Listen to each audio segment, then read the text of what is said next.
Hello, everybody. Welcome to Planet FPL, the world where everything revolves around fantasy Premier League. My name's Suj. My name is James. How we doing, James? Been a little while since we've jumped on the old mics and talking nonsense about le foot. No, I'm still dying. Comment ça va? I'm still dying. Well, Okay, I'm not dying. I'm just not great. when you support a team like Spurs, they will It don't be help. bad for your health, sir. They will be bad for your health. And when you play a game like FPL, it doesn't add much more positivity to it sometimes as well. You're probably just paying the penalty for overdoing it, eh? What with work? No, that's a penalty pun, James, because I Oh, feel the theme of the week is penalties, penalties, penalties. oh yeah. I feel like we should just call this a podcast, a goat called Mo, because we should first and foremost congratulate him on breaking the FPL record with only 10 game weeks to go. Do Although it's, you think 400 points is on the cards if you're a well, gambling man? to be fair, as Andy Martin correctly pointed out, he could miss 2 penalties in his next game and then get injured and miss the rest of the season. So has he actually broken it? Yeah, of course he has. But, well, at the rate he's going, yeah, he could do 400, couldn't he? Yeah, I think his I current suspect he run won't. rate. Current run rate is 415. Is that right? Yeah. Yeah, current run rate is 415 by my maths anyway, dividing points by games and 10 more to go. So he could even blank in a couple and still make 400 points. It's incredible. I actually genuinely think that this might be a total that's not beaten ever. Ever. You're thinking about now 44 attacking returns with 10 games to go. He might hit 55, let's say, conservatively. That I don't see that getting hit for a very long time. No, probably not. Yeah. Yeah. But yes, you and I both captained Mo Salah this week. So, it's the drill. We're here with a blank game week coming up in game week 29 as well. Unfortunately for you, you don't have a free hit. I have a free hit. I would say I'm 60 to 65% decided on what my strategy is going to be going into the free hit. Remembering that I also have a bench boost and a wild card and an Asman chip to play in the next 10 weeks. So I've got it all to do. Let's start with your team before we get into the review of all of the matches as we do each and every week as well. And any of the other talking points. How is it going so far? All right. Yeah, 51, which is mediocre this week, but obviously Isak and Bowen still to go tonight. So, I assume that's a red arrow, right? it is. Yeah, I'm down from 20k to 26k. A Jared Bowen goal tonight would probably take me close to a greyish arrow, I think. Isak return, obviously not going to have a huge impact on that. If Isak didn't show, it's 1 point Timothy Castagne off the bench, so that wouldn't be helpful in any way. Captain Mo, my only other returning was Levi Colwell's clean sheet yesterday, despite tossing Adebayo's best efforts to cancel that out, which actually was, I think, Leicester's best effort on goal in several game weeks, actually, having watched the highlights of that last night. I brought Chris Wood in on Saturday morning, late for me, during the deadline stream for Matthias Cunha. That I knew I was doing. I was very much deliberating a -4 of Mateta to Marmoush. And I had come to the conclusion I wasn't going to do it. And then obviously there was leaks going around that he wasn't starting. And Phil Foden obviously did start in his place. So that's, I mean, it's kind of nothing in it really. With Chris Wood, it was more about what's next rather than, oh, I'm targeting Man City. Despite everything I say about them, that wasn't particularly the case. It was have Wood ready for next week and may well obviously end up captaining him in the blank possibly. So yeah, very meh game week. I think it has been for a lot of people. The decent score is hidden by Mo getting like 60% of my points, right? Exactly that. And looking at your team, obviously you benched Mateta and Hall. You rode through the game week with knowing that they're not going to be available for a little while. Although Mateta, I think they're talking about game week 30 for Southampton. He should be. Yeah, I mean they'll back. target the FA Cup quarter final with Fulham, which is it's 3 weekends from now, isn't it? Exactly. Yeah. So obviously they don't play this weekend. Then there's the internationals. So 3 weekends from now, yeah, there's no reason why he won't play that game. It's pretty funny. Like even thinking about my club, West Ham, we play tonight. We play on Saturday. Those are our only 2 games that we've got in the whole of March. Compared to, it's crazy. We've got 2 games in 6 days. Apart from that, no other football. And Liverpool, I was seeing yesterday, like they don't have another league game for another 3. Like Arsenal play 3 times in the league before Liverpool play another league game. Feels very weird at the moment in terms of the scheduling with the cups and stuff. The specific one, the largest gap is Palace. That don't play now for it's like 19 days. Yeah, crazy. And obviously, looking at your team in front of me, longer. James. It's longer, isn't it? Yeah, 19 days. I think that's right. It's a lot of days. Let's put it that way. Yeah. Looking at your team with Trent and Salah and Isak and Hall and Mateta and Morgan Rogers, did you? Because we haven't really spoken. I'm assuming this is a strategy in mind that you're going to wild card in game week 29, or are you actually going to take hits and ride it out and just do that? Hits and ride it out. So after the chip strategy podcast on Tuesday, I kind of had a look at plans of one with wildcard in 29 and one running through. And I found myself not landing far enough away to make the wildcard valuable to me, I think.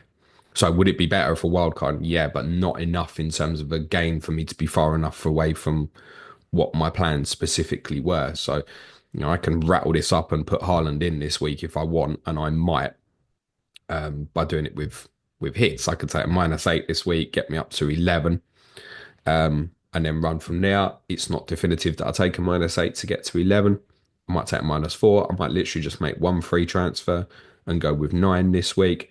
I'm more about the kind of the who and the how many. I kind of know, especially even more so having watched the game at White Hart Lane yesterday, that I want to put Justin Kluivert in here somewhere.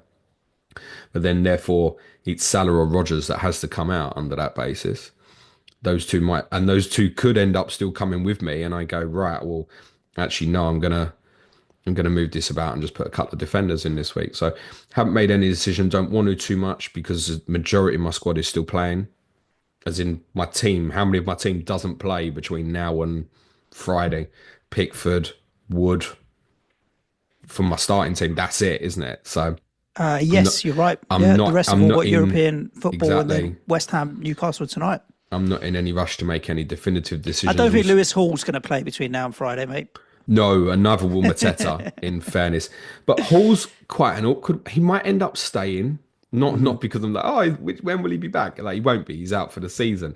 But it's just, it might be that I need to take Trent out. Like, if I make a couple of certain moves. So if I went like Rodgers to Kluivert, for example, that's essentially my money. I need to factor in that I want to play the Arseman in game week 31, so I need to bring that money back. So it might be like a Trent to Vardiol, for example, and then I don't end up moving Lewis Hall on, maybe, because then to get to 11, I'm probably then Lewis Hall to like Wan-Bissaka or something like that, and then I'm looking at it, is that worth a hit? I don't know. It depends how much I deem I'm going to use him, and that's kind of gambling on West Ham doubling in game week 33, why he would be the choice. So yeah, no decisions made. Something will probably happen this week, and I'm suddenly looking at a -12 to get to 11. And you're talking about I could still pull the wild card, Suj. Absolutely, definitely. If I have exactly 2 injuries this week, then I probably do. You've got it up your sleeve. The thing is, you're talking about the who, not the how many. I mean, the triple Chelsea doesn't fill me with the most amount of confidence there. As Arsenal are not like purring, even though they did have a good win in Europe last week. But I still think Chelsea are not purring at all either, really, at the moment. So if I was going to back anyone in that, I'm going to back Arsenal being the home team and the better team. Really interesting. It's funny how we're just completely, on different trajectories and different circumstances at the moment. Some of it unfortunate with the old 56 and all that. But yeah, very, very different process at the moment.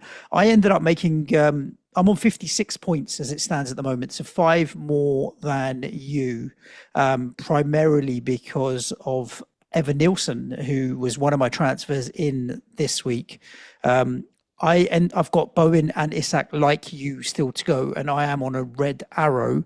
My safety score 60. I'm 4 points off. So a return from Bowen will push me back up. I think his ownership EO is less than 20% around me. So give me something tonight, Jared Bowen, something to celebrate. I made 2 transfers before the weekend, which was getting rid of Lewis Hall for Daniel Munoz. I knew he didn't play in in obviously 29, but I always had my free hitters. I was more than 50% decided that I was going to play my free hit. So outside of that, just looked at Munoz as a great option. I sold Cunha. Obviously, we know that he's got his ban now. Is that confirmed as 4 games, 5 games, or a lot of Cunha? games? Yeah, No, it's only confirmed definitively it's as 3 still. 3. So technically, at the moment, he's available for Ipswich away in game week 31. But I do think there's a possibility that could still get extended. I sold him. I had a debate. Like Vissa was an interesting option. Maybe even Jimenez. Evan Nielsen was the one that I went to. And he has returned nicely. So both Munoz and Evan Nielsen, 6 and 9 points. That's 15 points out of the two of them for 2 players that were not going to play for a few weeks. I'm pretty happy with my transfers. They were my only returnees other than Mo Salah. So really, it's a game where making the moves has played out in my favour this week. So yeah, hoping that if Bowen returns, I'll be onto a green arrow. And for me now, with all these chips up my sleeve, the charge begins, because I need to start thinking now how I'm going to navigate it. I have 5 blankers for this week, which is the 2 Liverpool in Trent and Salah, Morgan Rogers, Alexander Isak, and Daniel Munoz, all of which I want the other side of Game Week 29.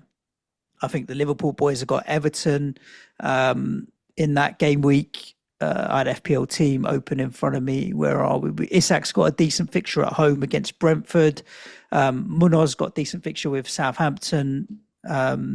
And Rodgers Brighton away. I'll probably bench Rodgers in game week 30, but I've got no reason to force it. So free hit still looks pretty on the table for me as it stands at the moment, James. But yeah, I was pretty happy with the game week so far, particularly, I mean, the Evan Nielsen move, I feel like almost got a bit unfortunate really with him, because he had that opportunity where Vicario almost wanted to gift him the ball to score.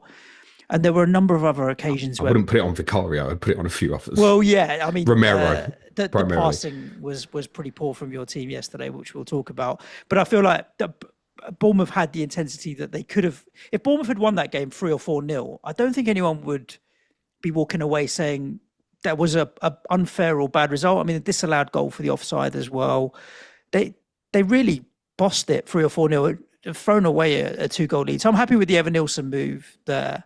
So yeah, I think I'm keeping my blankers from game week 29 beyond. The other thing is I've got 4 free transfers going into this week. If I play my free hit, I'll come out the other side in game week 30 with 5 free transfers still. And I don't need to use any of them in game week 30, assuming everybody stays fit, touch wood. So I can start building towards my 33 bench boost without needing to play a wild card to set up my team for that bench boost really well. So I'm pretty happy with that. Just to clarify, what chips haven't you got now? I've got them all, James, except triple captain. Okay, fine. So what is your plan at this stage? So as it stands right now, free hit in game week 29. I tweeted a free hit team that I was looking at yesterday. It'd be quite an all-in strategy. I think double Arsenal defence, triple Nottingham Forest, double Manchester United, Jared Bowen, and a bits of others. Actually avoiding Man City, crazily, other than maybe the big free hit and not go Haaland. I'll probably just go. I'll probably put Haaland in. But we do need to talk about City and that in a second.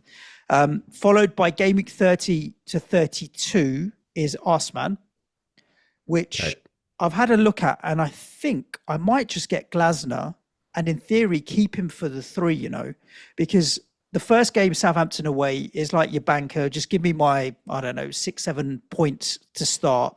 The 3 games after that, I feel like they're pretty much all going to be bonus games. Is it Brighton followed by City, followed by Newcastle? Newcastle are away. City and Newcastle probably, yes. But I mean, at the moment now, that Newcastle game isn't now. But the Brighton game is as it stands. But that's also relying on Brighton to continue to do well. So, I mean, suddenly it could be, we spoke about this prospect of 31 to 33, maybe having 5 bonus Glasner games. On what you're looking at there, you might only have 1. Yeah, I haven't committed yet to whether it'd be, but I feel like Glasner could end up being just the one manager for 4 games. But I will be will be 30 to 32 will be Arseman. Little bit of time to see how the chips fall in terms of bonus games and so on. I will be chasing with Arseman, James. I will be looking for these table bonuses. Yeah, I'm not cool. going to be leaving it.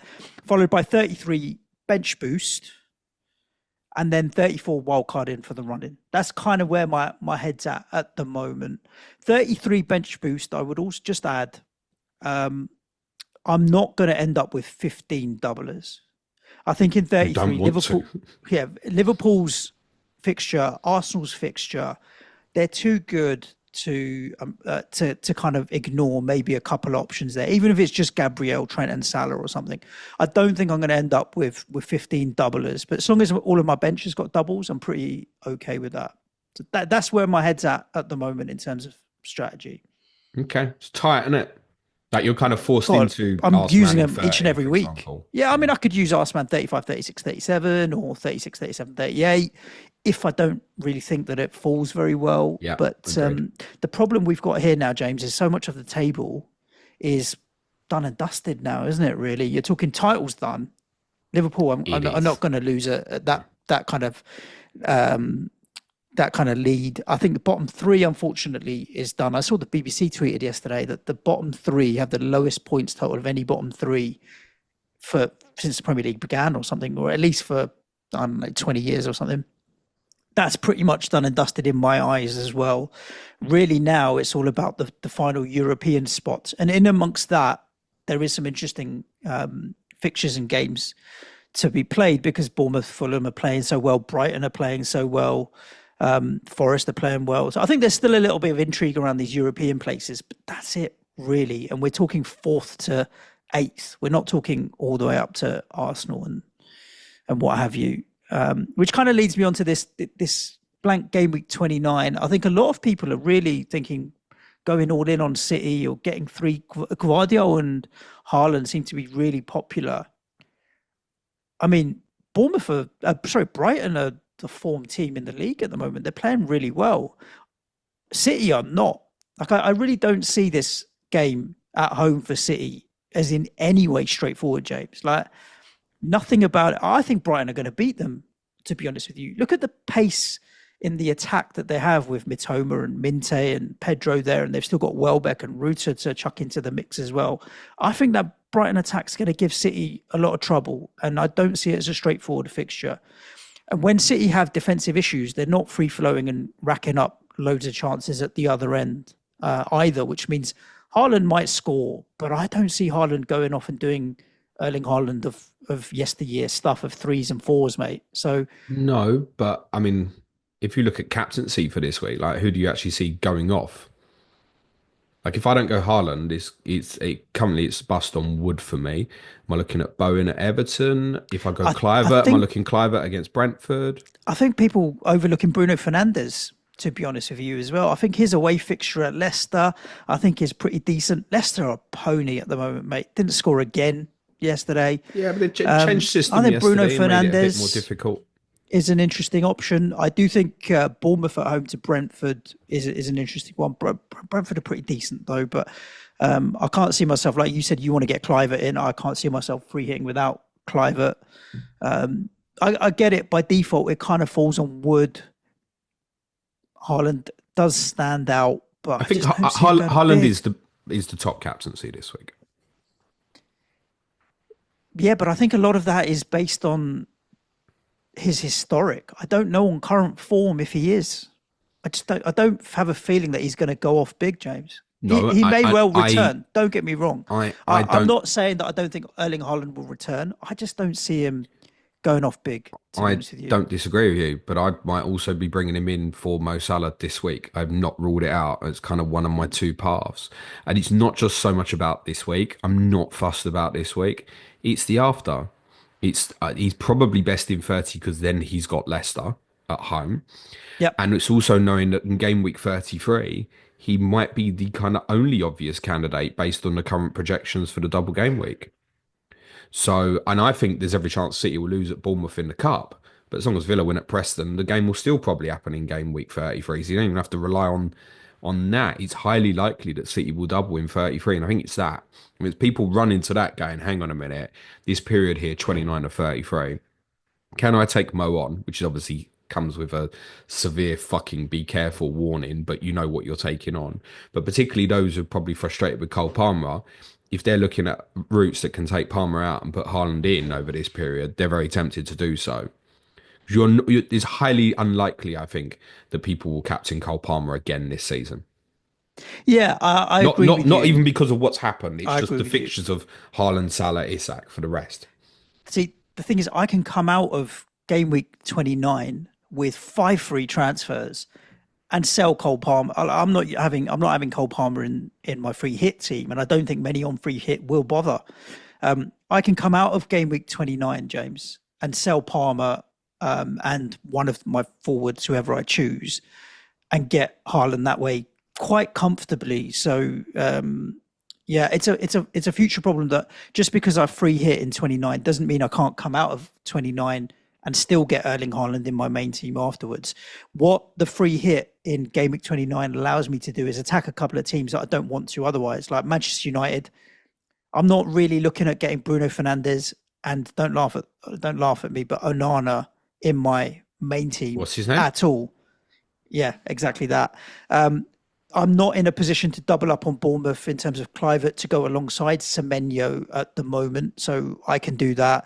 I want Morgan Gibbs-White or Hudson-Odoi to go alongside Chris Wood. I'm not in a position necessarily to do that in my main team. These are not these moves that I'm double Arsenal defence, because I don't think Chelsea are going to score against them at the Emirates. So these are moves that I can do on a free hit, which gives me kind of an all-in strategy on Arsenal, Forest, Man United that I'm not going to do otherwise. So I do feel like the upside there, it's an aggressive free hit. It's not a cover me off free hit if I play it that way. That's my plan at the moment, to be honest with you. Yeah. As part of the schedule this week, we will discuss in more detail again on Thursday. There'll obviously be stuff on this podcast that we allude to, but before we do games, I might as well reference the content for this week because let's tick off some bits off. So Clash of Correspondence is going to be tomorrow. It's Bournemouth versus Brentford with Neil Grover, Tom Med. Clayton and James show Wednesday will include discussion on West Ham Newcastle tonight. So we'll cover off a bit of West Ham assets for the weekend on that as well. Thursday we're going to trial a show called Chip Talk, which I specifically want to look at game week 29 free hits and wildcard game week 29. So when we do the chip strategy stuff, we kind of broad look at everything, just kind of focusing right onto one game week. Because I think there's different ways that those even on wildcard will play it this week. So just those wildcarders don't have many chips, so the sort of route I was considering. And there'll be others, I think, lining up to bench boost 32 and also to bench boost 33. There's a couple of different ways. So we'll look at different routes for that wild card, and we'll look at some free hit drafts for 29 on that as well. Ask James Friday. As ever, if you want to support the show, it's www.patreon.com/Planet FPL. We've got our Q&A today. Tomorrow, Clates and I will be doing UCL Fantasy last 16-second leg preview. There will be absolutely zero ranting on Tottenham on Wednesday. Money in football, the missing millions at Northampton Town on Thursday. And we'll have our Game Week 29 preview podcast on Friday. Good. Yes, nice to get the schedule in early. We can remind people what they've got to look forward to and tell them about Patreon, where you can support the show. You get to be part of our Slack community. Hundreds of really cool, engaged fantasy managers in there, not just FPL, but some, Gaffer and a few other games as well. Some uncool ones. Yeah, but love them and stuff. But we're open to all, James. We have no. That's what I'm saying. Cool if you're criteria, uncool, you can join. Still come and join. Who are we kidding, mate? This is just an entire 700 odd geeks in there. What are FPL managers if we're not a bunch of nerds? Not only that, prize leagues for mini leagues for different tiers as well. James's fixture planning spreadsheet that helps you map out blanks and doubles and how to use your chips and all that kind of stuff, which is particularly useful. And a load of other benefits as well. If nothing else, the content is what it's there for. And Nico's Corner, which is a show where Nico gets to talk to James, usually every couple of weeks with very controversial topics. It's worth it just for that alone, to be honest with you. So I was a guest on it the other day on Nico's Corner, where Nico asked me a bunch of difficult questions. That's beyond the paywall, Jesus Christ. And we did nothing controversial there, mate. Although my wife has asked me if she can listen to it, and you said no. She saw clips that he put out on socials, on Instagram or wherever. She's like, I want to listen to the whole thing. I was like, you are not listening to the whole thing.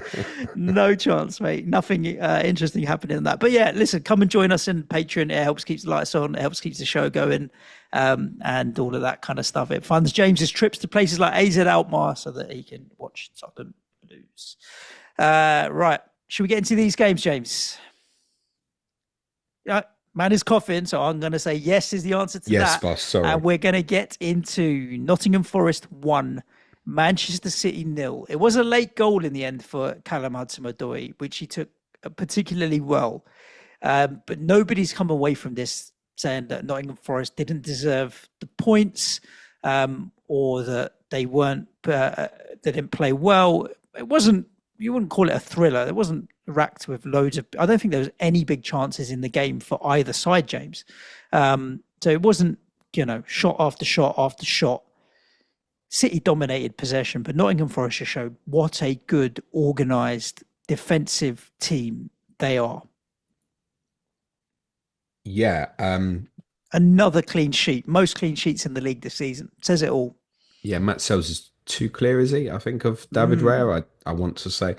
I've been saying for a number of weeks that I felt if Forest came out of the Manchester City game and were top 5, they would go on and do it. They've got themselves a little cushion now, isn't it? 4 points. Well, really, I think effectively it's 5 points over Brighton in 6th. Right. They're 6 over Villa, played a game less, 7 over Bournemouth, and it's 7 over Newcastle. Newcastle obviously have the game in hand tonight. I think Forest have got probably from here of the teams in competition around that, probably them and City have probably got the best run-ins from here. They're defensively stable. I think probably to confirm top 5, they've got 10 left. They win half of them, they'll do it. Yeah. I really do. I really think they're going to do it, and they're gonna deserve to do it as well. That would take them to what, 67 points. Not quite 2 points a game, but then sprinkling in a couple of draws. And it doesn't need to be. Arsenal are second, and they're under 2 points per game now, right? So it doesn't need to be. I mean, ultimately, there's a reality. Forest are closer to Arsenal than Brighton are to Forest. Yeah.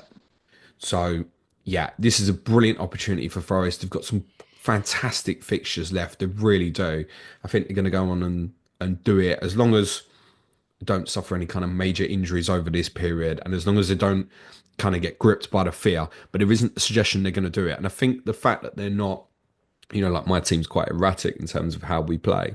You know what you're going to get from Forest. So I don't think from that perspective, I don't think the nerves kick in because I think they're very comfortable with the opposition having the ball. I think the crowd are comfortable when the opposition has the ball. They know what works for Forest in terms of the way they play with the fast attackers on the transition. And really well, I've said some. I think do you know what? I think it really it came across in the post-match kind of stuff on the pitch. I don't know if you got to see much of that with Ola Aina and Hudson-Odoi and stuff. They're just you can tell they're enjoying the pressure and enjoying the way they're playing, and they're enjoying the process of where they are rather than it being a burden that's kind of weighing them down. But there's quite a lot of young talent within that team, Elanga and Gibbs White and even Aina and stuff. These are not, they're just young players enjoying the process, which means you can play with a certain freedom. And I think that really comes across on and off the pitch with what they're doing. So yeah, I don't see the pressure getting to them, to be honest with you. No, I think they're going to do it. Good luck to them. A few outstanding performers on the day. I think Murillo at centre back is the giant of a player Beast. who inevitably he's going to get a big move at some point. I'm not trying to sell him from Forest this summer, and I'm sure he'll play for Forest next summer in the Champions League as well. But at some point it will get a move to elsewhere, and I think there's a few others you would look at is going to be similar. I think Gibbs White. I think Elliot Anderson has very quietly had an outstanding first full Premier League season, really. We know he featured a lot for Newcastle last year, but consistent performances every week. Gibbs White's ability to play multiple positions is, I think, like a new facet to his game, really, this year, where, you can sit him in this system in like with a 2 because they played it differently with Dominguez playing a kind of very tucked in role from the right-hand side, and Elanga played off of and close to Chris Wood in the more central role. And he changed it up later in the game. Obviously, Hudson-Odoi has obviously ended up on the right where he scores the goal. Some really good performances throughout. Really like the fullbacks. I speak about Lorena or not. I think the goalkeepers excelled. I think they protect Milenkovic really well. I don't want to call him a weak link here. I think he's had a brilliant season, but it was noticeable that they ignore him quite a bit when they do have the ball. It all goes through Murillo when they come out every single time. It's on. Don't put pressure on him to that side. It all comes out and goes through Murillo. So really good for them. I think for free hitters this week, there's every chance people will go with a treble up. I think Wood is a shoe-in Yeah. for the majority of free hit teams. I can't give enough good reason for people to take him on. I think it'd be interesting to see what his EO is at the weekend. Because if Yeah, we, I mean, his overall ownership is 46 at the moment, but his EO in and around me on live FPL is closer to 85, no, yeah, 65, sorry. So it'll probably go up to well, 80, 85. But if he's. people captain him, you think it'll Oh no, push over 100?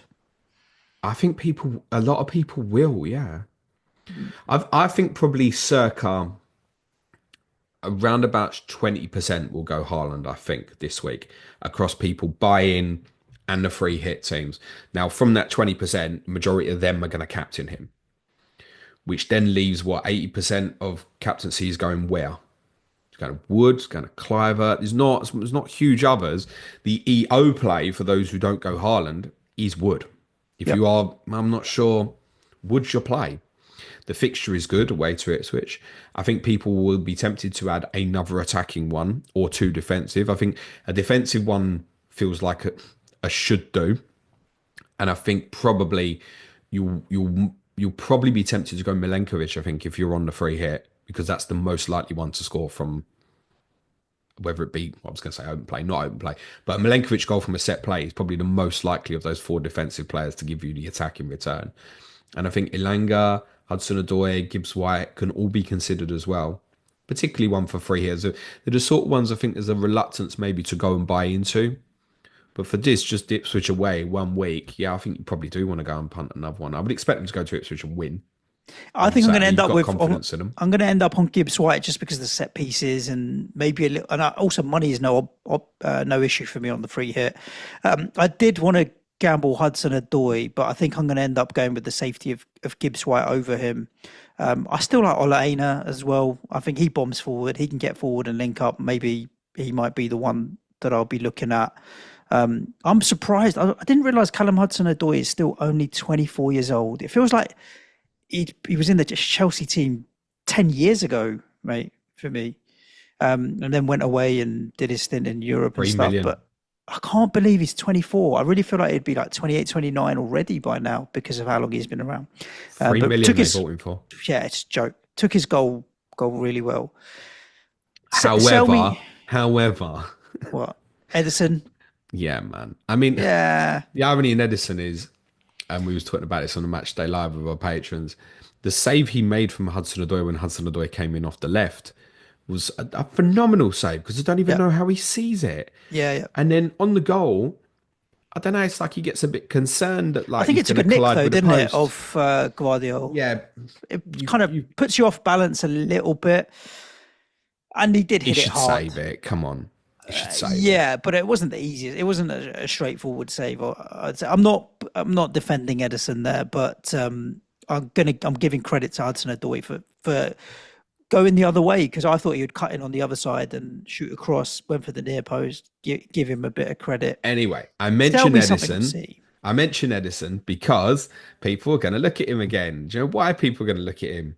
Because a fucking nightmare choosing the rest. Although I don't think it's as bad as it has been in previous years trying to ascertain City players that might play twice in the double. Because if you really are insistent on having double City defence, because my opinion would be pay for Vardiol.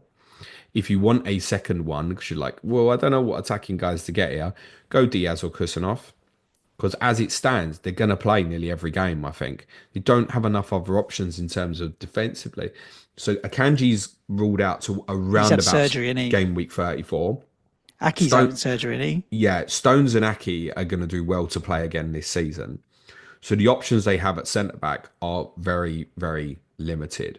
Have you still got Rico Lewis, or did you bin it off? Yeah, I was gonna say, James, that I have to add Rico Lewis to my 5 non-playing players for Gameweek 29 because I don't think he's going to start. I don't think he's going to start. I have zero confidence in Rico Lewis I starting. wouldn't want him playing against Mitoma anyway, mate. Exactly that. I was thinking about it while I was having a shower this morning. I was like, Mitoma versus Rico Lewis.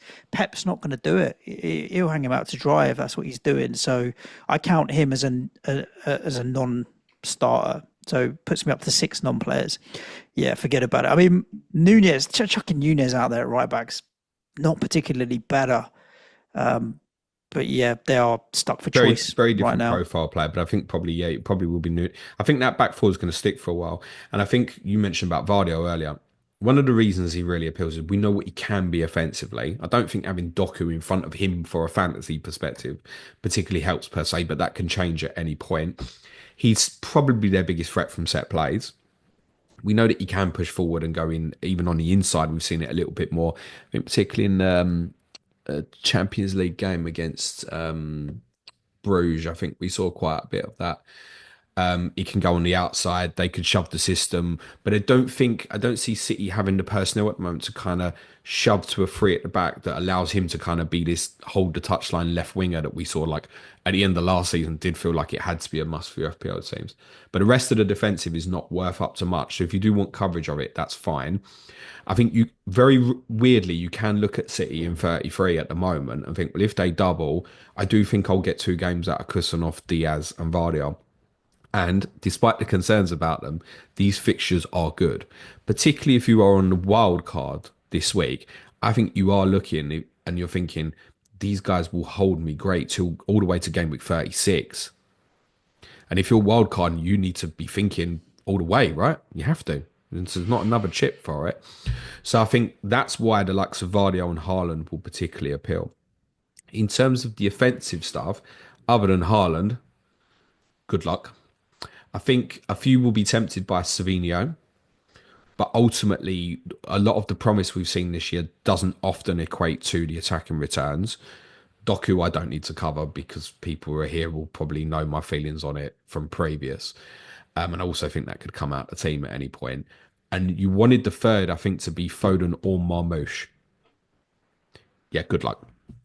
I'm avoiding. Nothing else to say. I'm avoiding. The only thing I would add on Guardiola is what's he got coming up against him on the other end is Minter.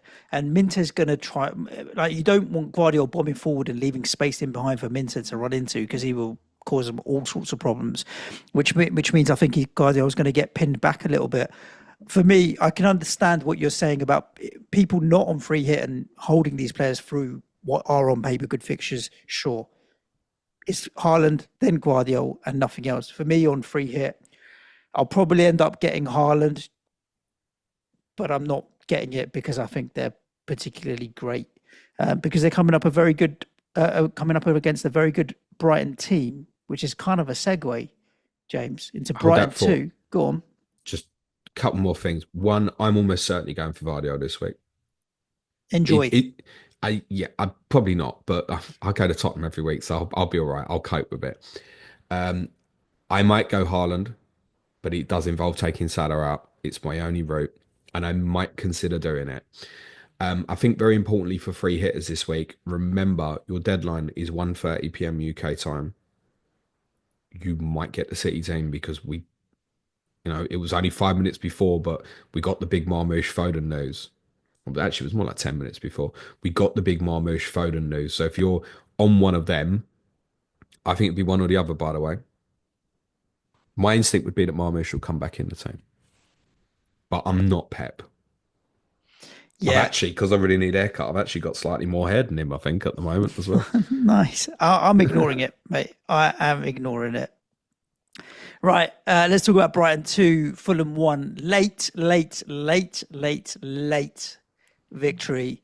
But if you're kind of looking at the chances and shots, I mean, they didn't create tons, did Brighton, but the manager did say afterwards that he didn't think Fulham were particularly trying to win the game and that Brighton were the aggressors and trying more. And overall, they did have a few bigger, better chances. Brighton probably just about deserved it. Yeah, I think is it 5-6 wins in a row now for Brighton in all comps. They certainly haven't lost since the Forest game. They won every game since then. I feel like they might have even. got them up in front of me. Let me have a look. Brighton's results. Where are we? Yeah, they Fulham. Before that, they beat Newcastle. Before that, Bournemouth, Southampton, Chelsea twice in a row. So yeah, that's 6 wins on the bounce, mate. Very good. Impressive side. Have got Having that's themselves. after the 7-0. Yeah, you're saying so. Lose 7-0, win Yeah. six in a row. Tidy. Well, I mean, they've turned that around because that looked an absolute mess. That Saturday lunchtime game at the City Ground. They've got themselves back in contention for a Champions League place through a more difficult set of fixtures. That might be worth remembering because after City, it was a case to say Brighton have some very winnable games again. But I don't think Villa at home, Palace away, these are difficult fixtures. Brentford away, 33. What I would say is a particular shout for those on wild card this week. If you are on a strategy that involves wildcard in 29 and free hitting in 34, specifically that route, do not hesitate to put Brighton in if you want to. I.e., if you're looking at, oh, Man City, do it because it's possibly going to save you a transfer down the line. Because I think if they beat Forest in the cup quarter final, I think we'll hit 32 and I think they'll be very popular. But only to those people who already feel like they've got the right coverage of Newcastle and Crystal Palace players because those two teams will double in that week. Therefore, I think the opportunity to go and buy Brighton will go past a lot of people. And I think when you hit that, Leicester 32, if it's then double 33, it's going to really appeal. I think we've got more clarity on what their lineup is, certainly in terms of the wide players. Like Minter feels like it's re-established as first choice on the right now. João Pedro's obviously scored in a couple now. Is he got back favouritism? We think that Welbeck ultimately the team functions better when he does play. So does that now put a threat on Rutter? I wouldn't be diving into any of those kind of three central players, but I think Minter and Matoma, if it fits right for you, he's go and get. And even if you're on wildcard, I wouldn't consider against going even for a defensive one. You might even put yourself in a position where you go, well, I'm going to have Verbruggen on the bench this week, and that might be really useful for you down the line, right? So I think don't necessarily sleep on them on the basis that they're playing Manchester City this week. I think ultimately free hitters will ignore, and I think that's right because I think there's probably enough choices elsewhere. But I agree with you, Suj, like you, I would not be surprised if Brighton go to City and turn them over. They're Yeah, capable. I do think it's going to be a decent one. I think it's really helped them that the team's more settled, even Hmm. to the extent like Dunk's been missing for a while. I think Adam Webster's done really well next to Jan Paul Van Heck. Jack Hinchwood's covered it right back recently with Veltman being unavailable. He's a player who missed kind of the majority of that good run when they had the good fixtures. Is Stupiñán's back at left back? That might get a little bit worth of attention, but I'd be a little bit concerned at like when Veltman comes back, could a Hinchwood cover at left back? That would put me off a little bit. But I think the two Brighton wide players are particularly interesting. And those who've got João Pedro, like Clate says, is going to be kind of delighted to go, well, I'm just going to probably carry that through next week now. 98th minute winner, as said, they put themselves in a great position. I thought Marco Silva spoke really well after the game. He was really honest about with the penalty incident. I thought he was going to Yeah. moan about it, and he didn't. Ah, No, he if was. it was right, and what he said was the truth, right? If it's for your Yeah, team, you're going to have it. he spoke about it really well about almost like, Mm. don't commit to the challenge in that scenario. We've given it away. And he credited the player for winning the penalty, didn't he? But he didn't come off as like you cheated. It came off as it's clever play. We accept it. And I think he said that they kind of lost a little bit of control in the second half. But it doesn't surprise me because they had a few absentees. And that is a little bit worth remembering going into the fixture against Tottenham this week, because I think certainly Raul Jimenez will appeal, no doubt about it. And if I was on a free hit, I'd probably highly likely be putting Raul Jimenez in, by the way.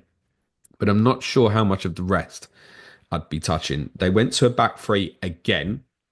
So they did that in the victory at Wolves, but obviously rotated heavily. This wasn't so much for a rotation, but they went with a back three. Again, now on the face of it, should be good for the likes of Robinson and Castagne. I don't know if it's just been done just because Sasa Lukic was unavailable.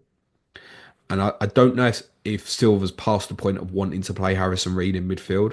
So he's put like Pereira in there, which has got more energy and legs about it, I think, alongside Sander Berge. But also they've been missing Traore, right?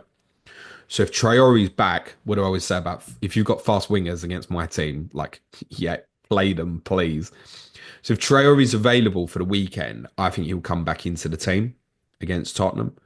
But then I think they'll switch to a back four again. So I think all in all, it just makes it a little bit complicated about what you'd want. The standout one for free hitters this week would be Jimenez. He was in my free hit draft that I tweeted last night, and I think I'm going to have him, and it's more about your team than it is anything about Fulham or what I think they'll do. They're at home. You guys got to play on Thursday night again. You had a torrid time yesterday running around. I can see fatigue in your team, like a lot. And I think, Fulham is not the place that you want to go. And I totally agree with everything you said about all of the other players around. It's like a bit of Smith Rowe or Iwobi, who's been all right this season in terms of returns. Just don't really want to muck around with it. Not comfortable with the defensive. You've always got a goal in you, Tottenham. You do have good attacking players, as seen again yesterday, where you've managed to score two despite not playing well. So I'm avoiding the defense. But Jimenez for me is in. Despite I don't care about the money element or having 4 million left in the bank and thinking, why am I getting such a cheap striker? I think he'll have joy against you, so that's why I'm going to go with him. All I would say is to caveat in terms of defensively, I'm not saying don't consider Anthony Robinson. I think you really should. How many games have I watched this year where I've seen Tottenham lose 1-0 away from home? Lots. And Fulham falls into that category of it could be that type of game. No doubt about it. Fulham score first. I would not be surprised that game finishes 1-0. But it was also at the game, similar time last season. They beat us 3-0 and they should have beat us by more. Yeah, I can hold fire on this until after Thursday, right? Let's see what happens on Thursday, because let's say you end up having to go to extra time and penalties, then, it's a very different decision around Anthony Robinson and even Leno than if you have a routine win or something like that. So I'll wait and see on Friday on that decision, but I do think Fulham are going to beat you. Free hitters will largely want to go Vardiol, 1 Forest. Now, admittedly, that could be sells, so that opens it back up. I think 8 Nori is obviously going to really appeal this week to people because they've got Southampton. So then are you fitting Robinson in? Those who own will probably be a little loath to free hit and take him out, I'm going to guess. Yeah. He's definitely on the watch list for free hit. He hadn't made my original draft. Jimenez is well worth considering for free hitters, definitely. The midfielders, I think, no, you could go for one and it'll be someone else does well. Let's talk about Crystal Palace 1, Ipswich 0. If you look at the scoreline, bonkers compared to the actual stats of the game. I mean, 9 big chances between the two teams. Palace racked up 3.2 XG, even Ipswich racked up 1.4. I think it's 34 shots between the two of them in the game. So a lot of kind of action ends up in a 1-0 win for Crystal Palace. So it didn't translate to goals in the end. But Palace doing well, they're quietly motoring away nicely. Yeah, I mean, it's not a terrible performance from Ipswich. XG looks really high at the end, so it makes you think Palace is over. But for Ipswich, they've created kind of towards 1.5 XG, have 4 big chances of their own. Yeah. Give Palace a little bit of concern. Interesting kit combinations, red and blue versus fluorescent pink. I don't know if we've ever seen that in the Premier League before. Unfortunately for Ipswich, the games are running out, right? And I think from a fantasy perspective, you are probably not looking at them for this weekend. I don't think you put the lap in the top 3 of forwards this week. Plus, Forest are strong defensively. I know they lost their last 3 away games, I think, Forest, but not against an opponent like this. And I wouldn't be that shocked if Ipswich beat them, but I don't think there's anything here that free hitters would consider for Ipswich. I think those who've got the likes of Greaves, etc., will just probably keep their fingers crossed and they're hoping for their 1 or their 2 pointers, aren't they? If you've got it, it's still a home fixture. It could easily be a low-scoring game, as any Forest game has the capacity to be. I think probably just play it, but you're going to overlook. They're another further point behind Wolves, and this was the danger, right? It's like every week you look at the fixtures now and you go, Wolves is better, Wolves is better, Wolves is better. So Wolves just keep ticking over. I don't think Wolves will even need to get 30 points, unfortunately. But they're the only ones capable of getting out of it is Ipswich, more so than Leicester. I'm pretty convinced about that. I'm looking at the game against Forest. Forest have done well against some of the bigger, better teams where they're able to soak up the pressure and hit them on the counter, right? That's not going to happen at Portman Road. Like Ipswich are very good at the low block. I think Forest are going to have to play a very different game, and I don't know how good they are at breaking teams down necessarily. They're reliant on pace a lot with their players. It's going to be interesting to see. I think Gibbs White is going to be essential in terms of creativity in that game, but the net outcome will be low scoring as opposed to Forest losing for me. But I don't think Forest are going to be able to pick them off on the counter like they did against Brighton. I think it's going to end up I being think a they 1 or can. 2-0. What do you think Ipswich are going to come out? What choice they got? And No, actually, I think but they do they come have and a play. choice in what do they My do team against went there and scored Chelsea? 4. And sat in deep and tried to break and hit them on the counter and keep it 0-0 and then hope to nick a goal. That's also a hope. That could also be their strategy. And I think they got more chance of doing that than they have trying to play expansive football. Use the lap as your out ball. I don't see Forest getting a lot of space to counter. You never know. Maybe if Ipswich go for it, then I think they're in big trouble, which is why I don't think they I will. think Ipswich will fall into the trap. I think they'll look good on the eye. They'll have 55-60% of the ball, and it'll be exactly what Forest want. Remember, Forest have the lowest possession in the league.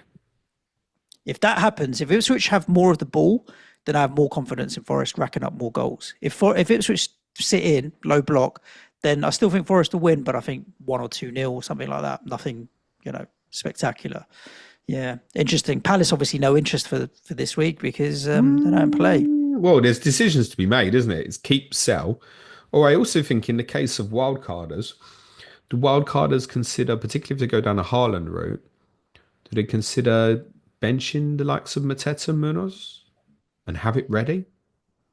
Because I think, interestingly, if you were wildcarding now and you went, right, put 3 assets in who I'm going to bench, who are ready to go for game week 32. We'll just leave the goalkeeper out of this for the minute.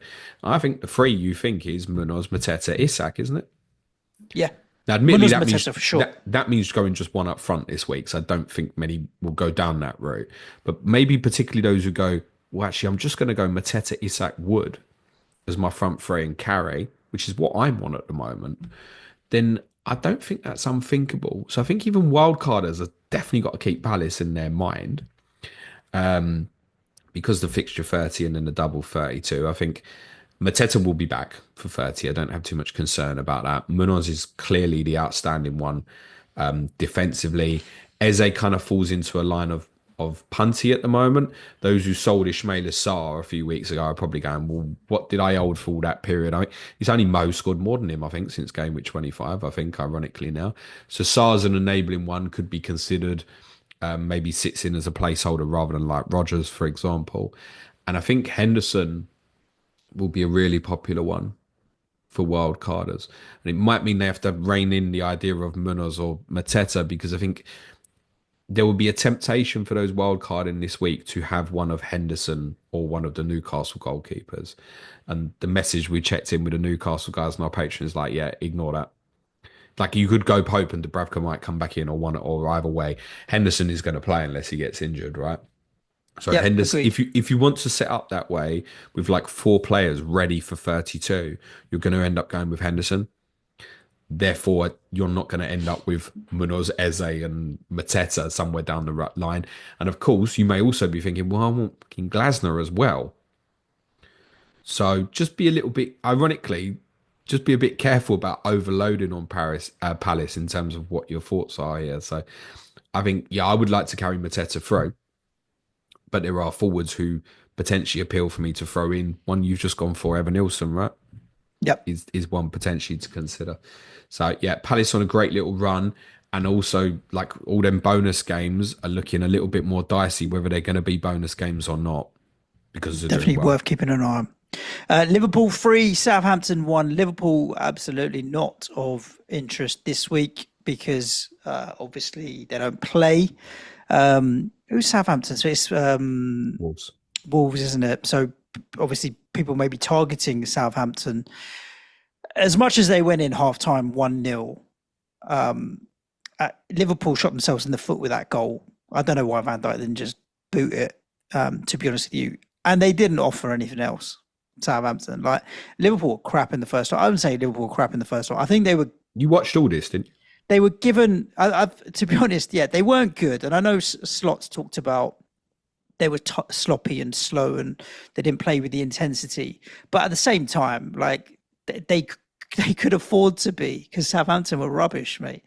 They turn up the heat a little bit and bish bash bosh, off they go. I don't think at any point in the first half Liverpool thought we're not going to win this, or at no point did I think they're not going to win this, just because they have that extra gear to go into. Yeah, I did, and I didn't think any Southampton. I don't see anything in their team that I think could hurt anybody. And they got some players in there that, like Sugawara, keeps getting. I know he had to come on because of an injury. He makes so many mistakes. Cameron Archer came on. I'm like, what? Like, that's no threat. If you're sitting there as Liverpool and you think, okay, Cameron Archer's coming, that's no threat. Like, I can't see anything in that team that is a threat.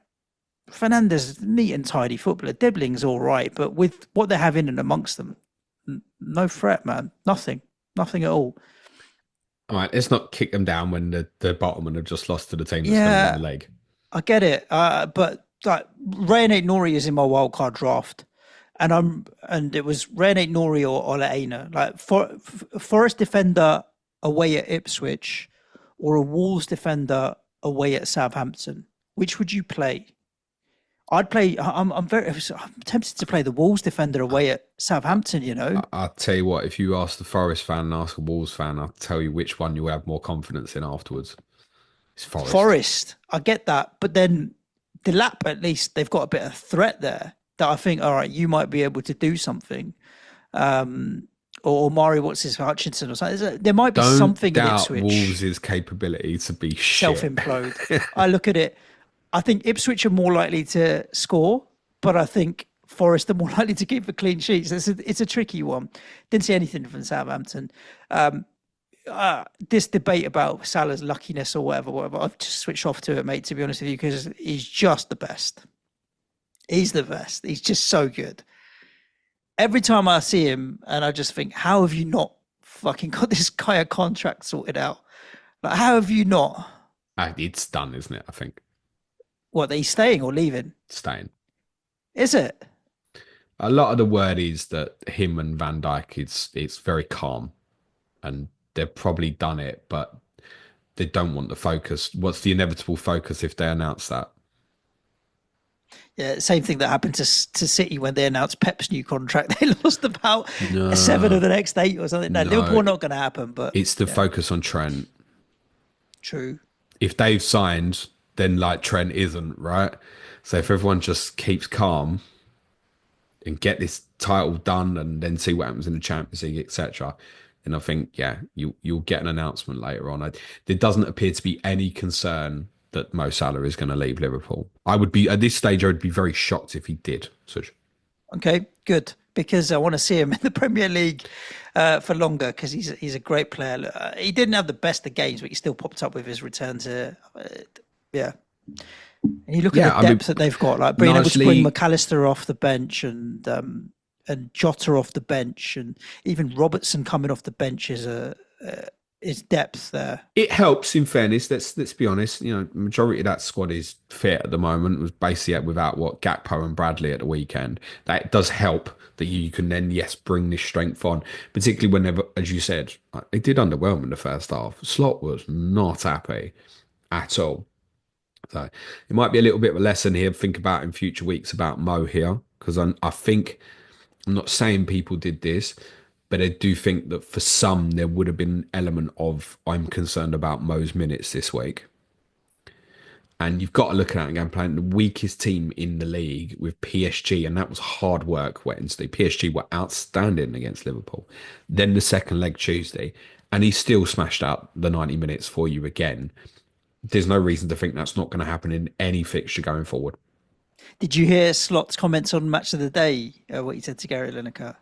About? He said they don't need the rest. They had it in the first half because they didn't run. Oh, yeah. It's good that. But it acts as like, a reminder. Yeah. And I think, if you're in the position Liverpool are in, I mean, Liverpool now can only beat themselves in terms of the Premier League title. So just got to maintain focus and discipline. I don't think I can't see nerves creeping in for them, because the gap is so big now. They don't have to play with any nerves. So these fixtures coming up, I think like the Everton game in Game Week 30, it's just the Merseyside derby. So it won't get played any differently with any fear. Or I don't think you'll get to the point where Liverpool will be like, well, 12 points clear of Arsenal, which might be by that point. Draw is not terrible. I think they should be like, nice Everton, let's try and win the game. I think they'll keep playing normally until the once they've crossed the line. If they cross the line and then they've like got Champions League semi-final and stuff like that, yeah, different game maybe. But I think up until sort of like the Tottenham game and including that game week 34, I don't see Liverpool changing much in terms of mentality or anything in the Premier League. And there's every chance they're going to win it around about then. Every chance. I think if you ask an Arsenal fan at the moment, you can say, "Oh, would a Liverpool need 5 wins or something I left?" think 5 wins is on paper, yeah. 50, they got 15 points. Arsenal going to drop a few points. So really, Well, I four think yeah, wins, Arsenal fans will probably tell you that they're not going to be taking maximum points from games yeah, either, as it stands. four So wins will do it. yeah, it is definitely done now. I think so. Yeah, the case for Liverpool this week is again, do you hold if you're on wild card this week? Are you benching the likes of Salah? That's obviously perfectly reasonable. I feel like I don't mind keeping Trent, but you know my feeling on it, Suj, that I've never really felt that it's worth it. Yes, he's the best defender in the game, of course he is, but is he worth it around players at his value further up the pitch, i.e., can I move the money about? So I think Trent is my route to Vardiol this week, I think, and I think that's going to be a really, really popular transfer. Other than Mo, I wouldn't. There's not anything Liverpool wise I'd be particularly keen on holding on to. I think I'd be probably moving it on, despite the fact that it's good fixtures. Agreed. Southampton, Yeah. there is no interest. There's no. I don't think for free hitters. I don't think there's going to be a need to go. Oh, I need to find like I need to save with like a dibbling on the bench. You're probably not even going to need to do that. So no need. Let's talk about Brentford nil. Aston Villa won this post Champions League. I wouldn't call it a hoodoo for Aston Villa, but they haven't performed particularly well post Champions League. Well, they've got 3 points here, James. They have, but I don't know. It's interesting. I don't know if this is something that should be more of a thing statistically next year, but should we read more into the fact that it's 4 day gap before and afterwards? Like, how much of an influence is that? Because it's the 3 day turnarounds feel like the killers. And admittedly, I think Villa beat Chelsea was straight after. Well, no, it was straight after the Liverpool game, wasn't it? But we'd said that's comparable to Similar in a terms of Champions midweek. League Yeah. game, obviously. So I'm not like excusing Villa here, but I think there is possibly a little bit of difference on that on the 4 day turnaround rather than the 3. Plus, in comparing them now to the record earlier in the season, the squad feels stacked. Like they can change that whole attacking line from game to game. Unai Emery doesn't because, for example, Morgan Rogers is indestructible, and Ollie Watkins ex Mins is getting higher and higher now that obviously John Duran has left the club. But the rest of the parts there feels like it could change, right?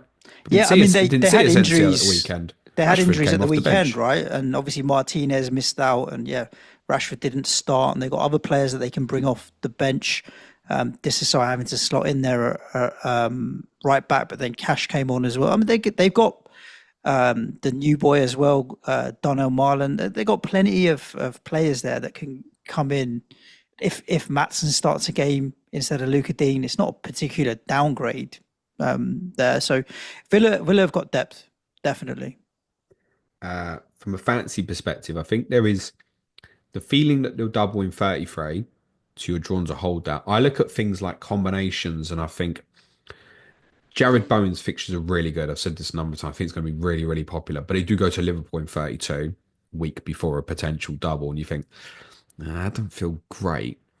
And I keep looking at Rodgers playing Southampton that week, and a little bit like you thinking, well, yeah, he'll just stick as my first attacking sub every week.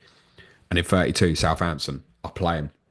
Now, again, that fixture, as said previously, could fall in between, obviously, Champions League quarterfinals. But we probably need to realise now that Morgan Rogers is, in Unai Emery's eyes, indestructible. Other than that, though, I probably would be looking to move on. Anything else Villa I had at the moment feels expendable. So if you've got Watkins, I think as good as a forward he is, you're probably looking to move that on. If you come back in 33, you come back.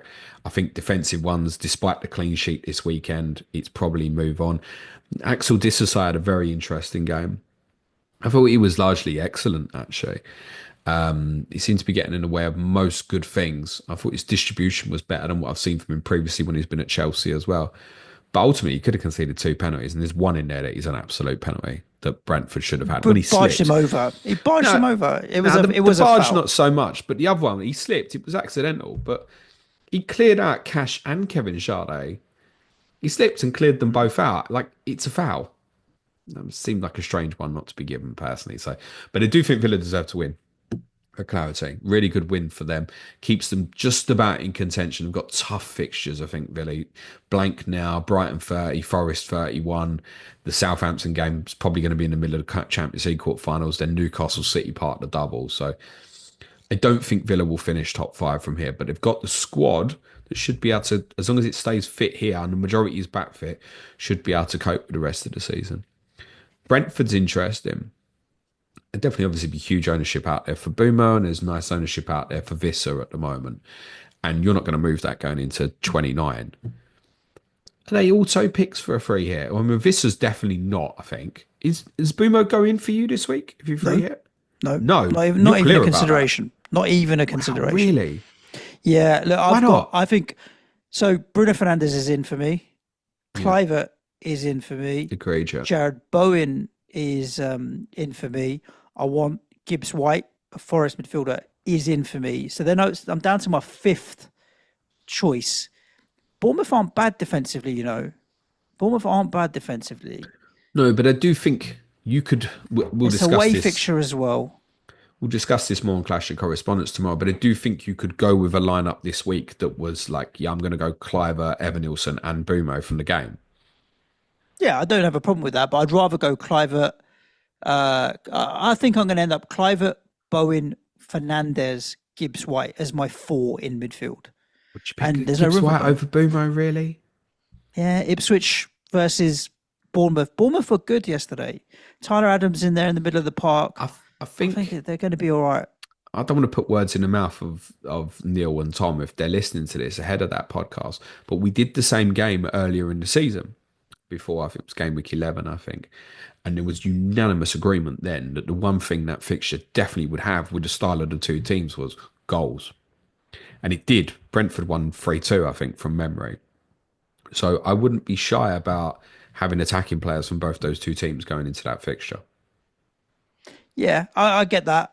My front three, James, is Evan Nielsen, Wood, and Raul Jimenez. Would I pick Visser over any of those three? No, Nah. I So agree with that. Visser But for me Bumo's is different, isn't it? yeah. You got Bumo on my mind. I'll have a consideration for Bumo over one of the others, but then it'd be over Gibbs White, maybe over Bowen. Everton aren't bad defensively. We're going to talk about them now. I Everton don't. aren't bad, so I yeah, don't maybe. think there's a reason to consider anything else from Brentford this week, really, from Bumo. The Visser owner shouldn't move, by the way. You just run with it. It's fine.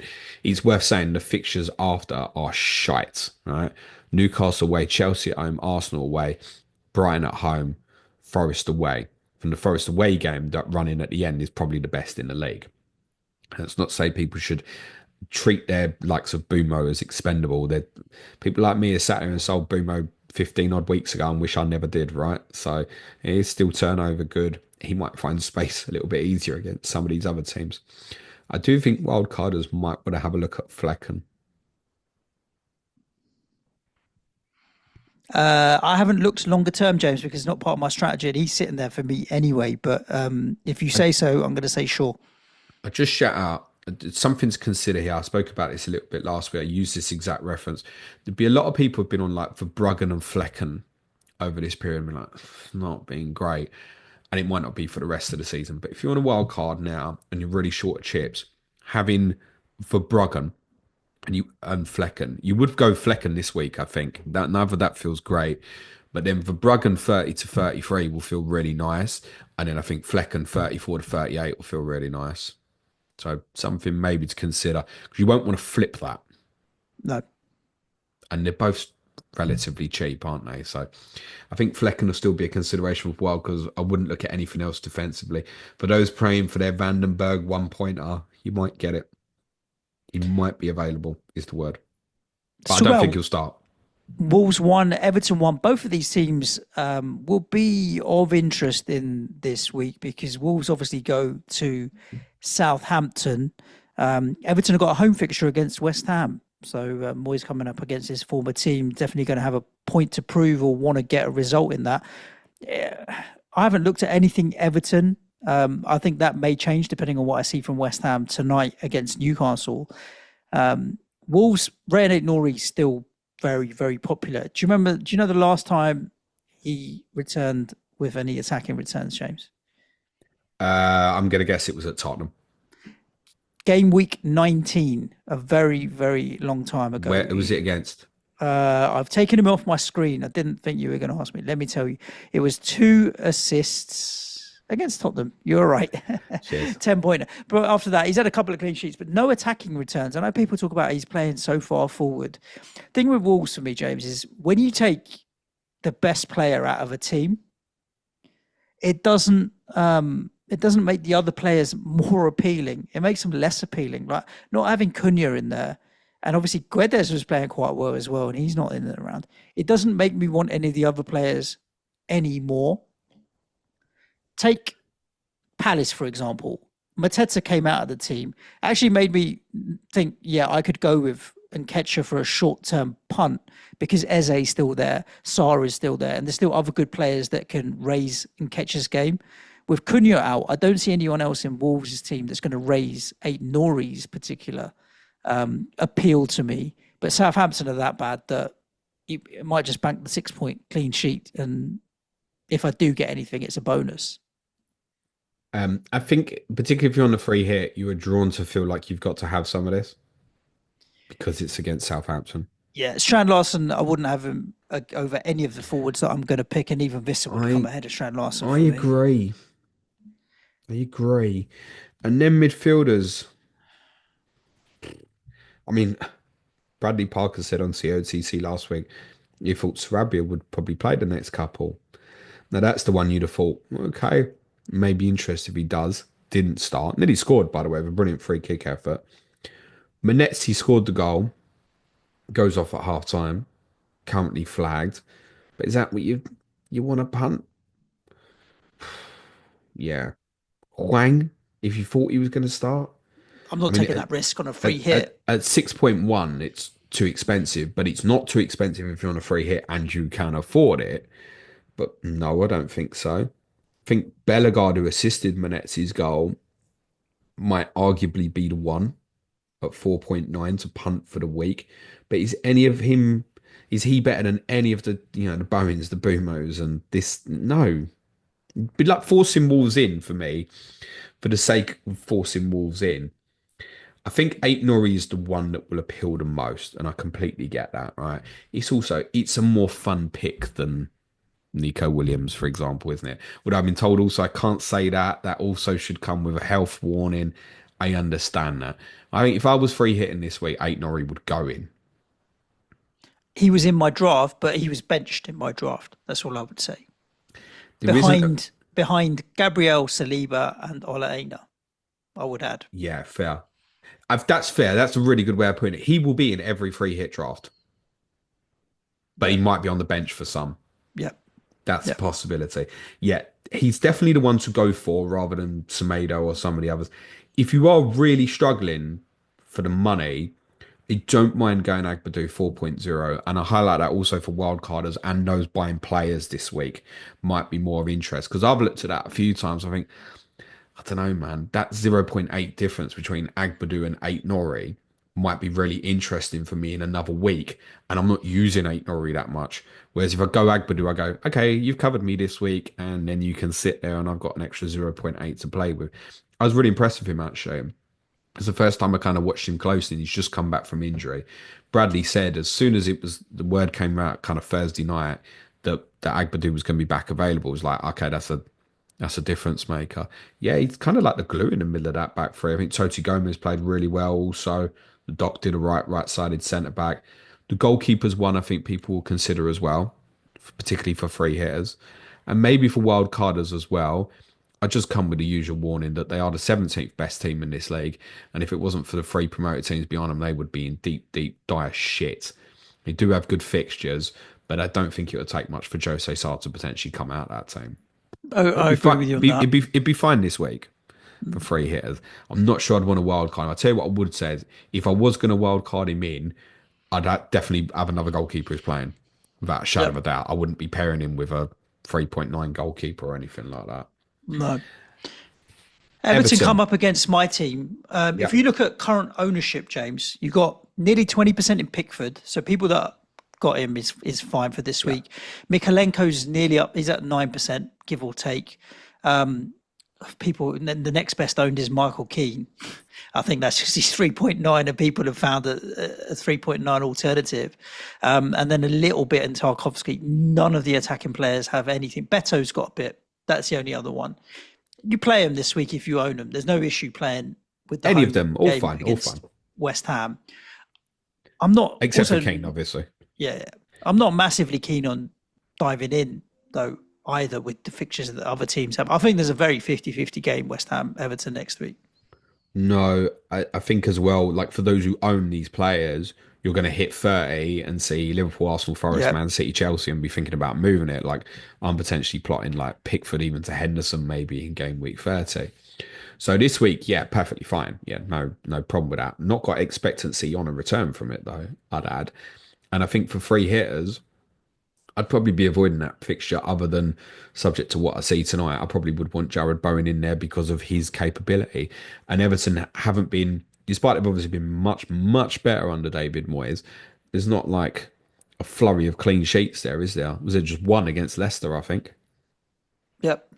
And they don't score against anybody. So Pickford's returns actually since that game have not been great. So I don't think I'd be rushing for Everton. I think like Beto again, if you've got, it's great this week. Do I think he's in the top three forwards for this week? Well, when I'm saying I'm probably not going Strand Larson against Southampton, then I think the answer is probably no, isn't it? And I think you defensively have been better under Potter as Look, well. I mean, say it very quietly, but it's two clean sheets against Arsenal and Leicester. So, I'm really interested to see what we So you get from played West two Ham teams tonight. who can't score against anybody. Unless they're from Eindhoven, James, because Arsenal did rack up 7 against them. So, Yeah. So Clayton said that to me. How did PSV beat Juventus? Juventus lost 4-0 at home to Atalanta last night. there you go. That might explain it a bit. Mm. We'll Um, get to Arsenal. We'll get to Arsenal. Yeah, I think like if you did want an Everton attacker this week, if you're on a free hit, it is clearly Beto. I make a little case for Decore, but Alcaraz will nick some of the minutes off that. So no, defensively, if you do want to go for Tarkovsky or Brantwaite, it's fine. I suppose if you were going one defensively, you think, oh, it's Everton at home, you probably go Tarkovsky. It's the most likely to get you the 15 pointer. Yep.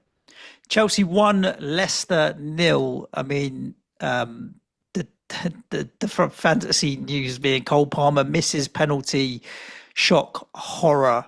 But ultimately, I mean, Leicester, I saw them playing their rubbish. And as much as Chelsea had 20 shots, they didn't rack up a huge XG if you take out the penalty. 1.76 overall or 1.78 overall, something like that. Take out the penalty. It's not monster. Only one big chance as well.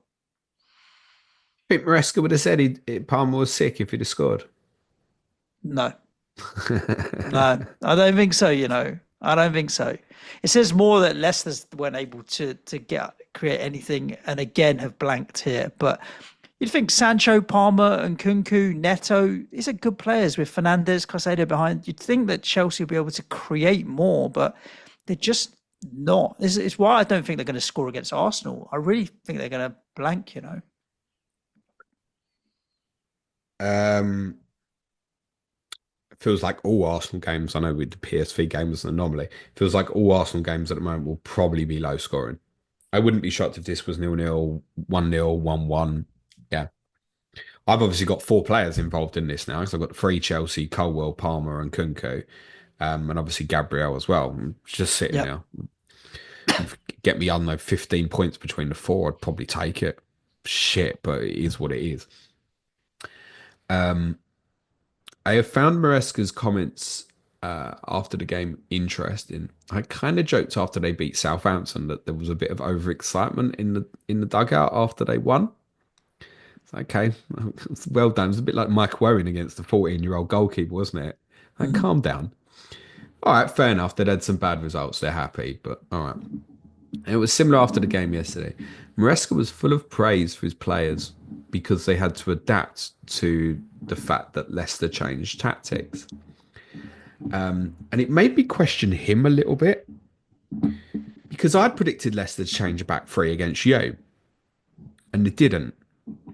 But I did think it was something that was a possibility. And because they didn't do it against you, admittedly, I thought, don't think they will now.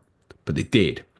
I think the writing was on the wall that something could change because they'd been that bad. You've got to do something different. It's clearly not working. And the one thing they're not short of is centre backs. Fass, Vestergaard, Cody, Ukoli. They played Luke Thomas left-sided centre back yesterday. They're not short of players who play a back three. Pereira you could shove in there. Justin can play in it. Actually, if you play a back three, you've got 6 or 7 players who can play in a back three.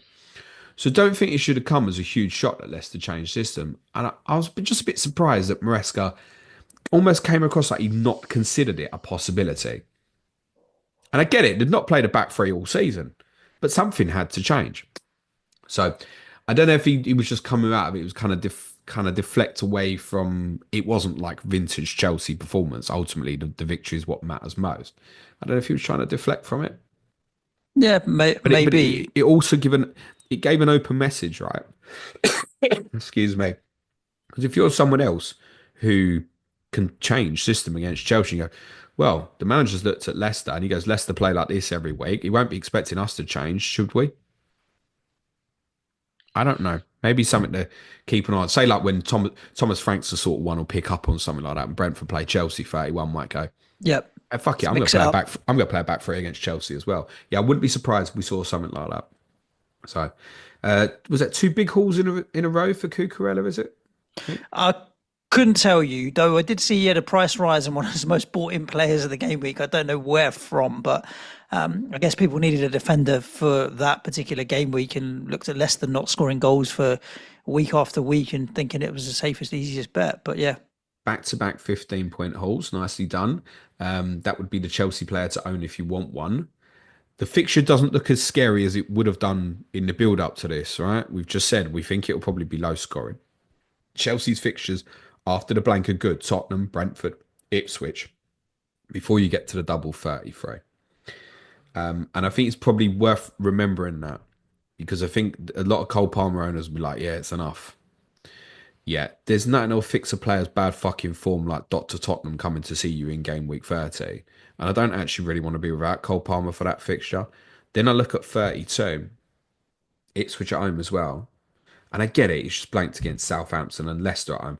But the reality also with Cole Palmer is he should not have blanked in those 2 fixtures, right? yep. His stats, the chance creation in terms of assists, and obviously missed the penalty and had other shots and stuff. He should be returning. It's fine margins. If you were to say which player is going to break out of it, not with like a goal or an assist, but 4 goals, it'd be Cole Palmer. He can go off any time. But he is also binnable from what I'd said earlier that I don't think people will captain him again this season. Right. Unless you ended up with a scenario where, I mean, it's almost impossible to foresee that, yes, United got to the Europa League final and the fixture from 37 to 36 was requested to be brought forward.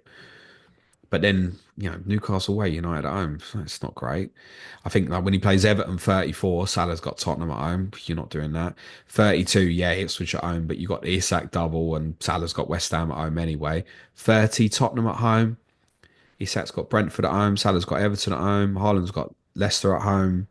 You're probably not captain him again this season.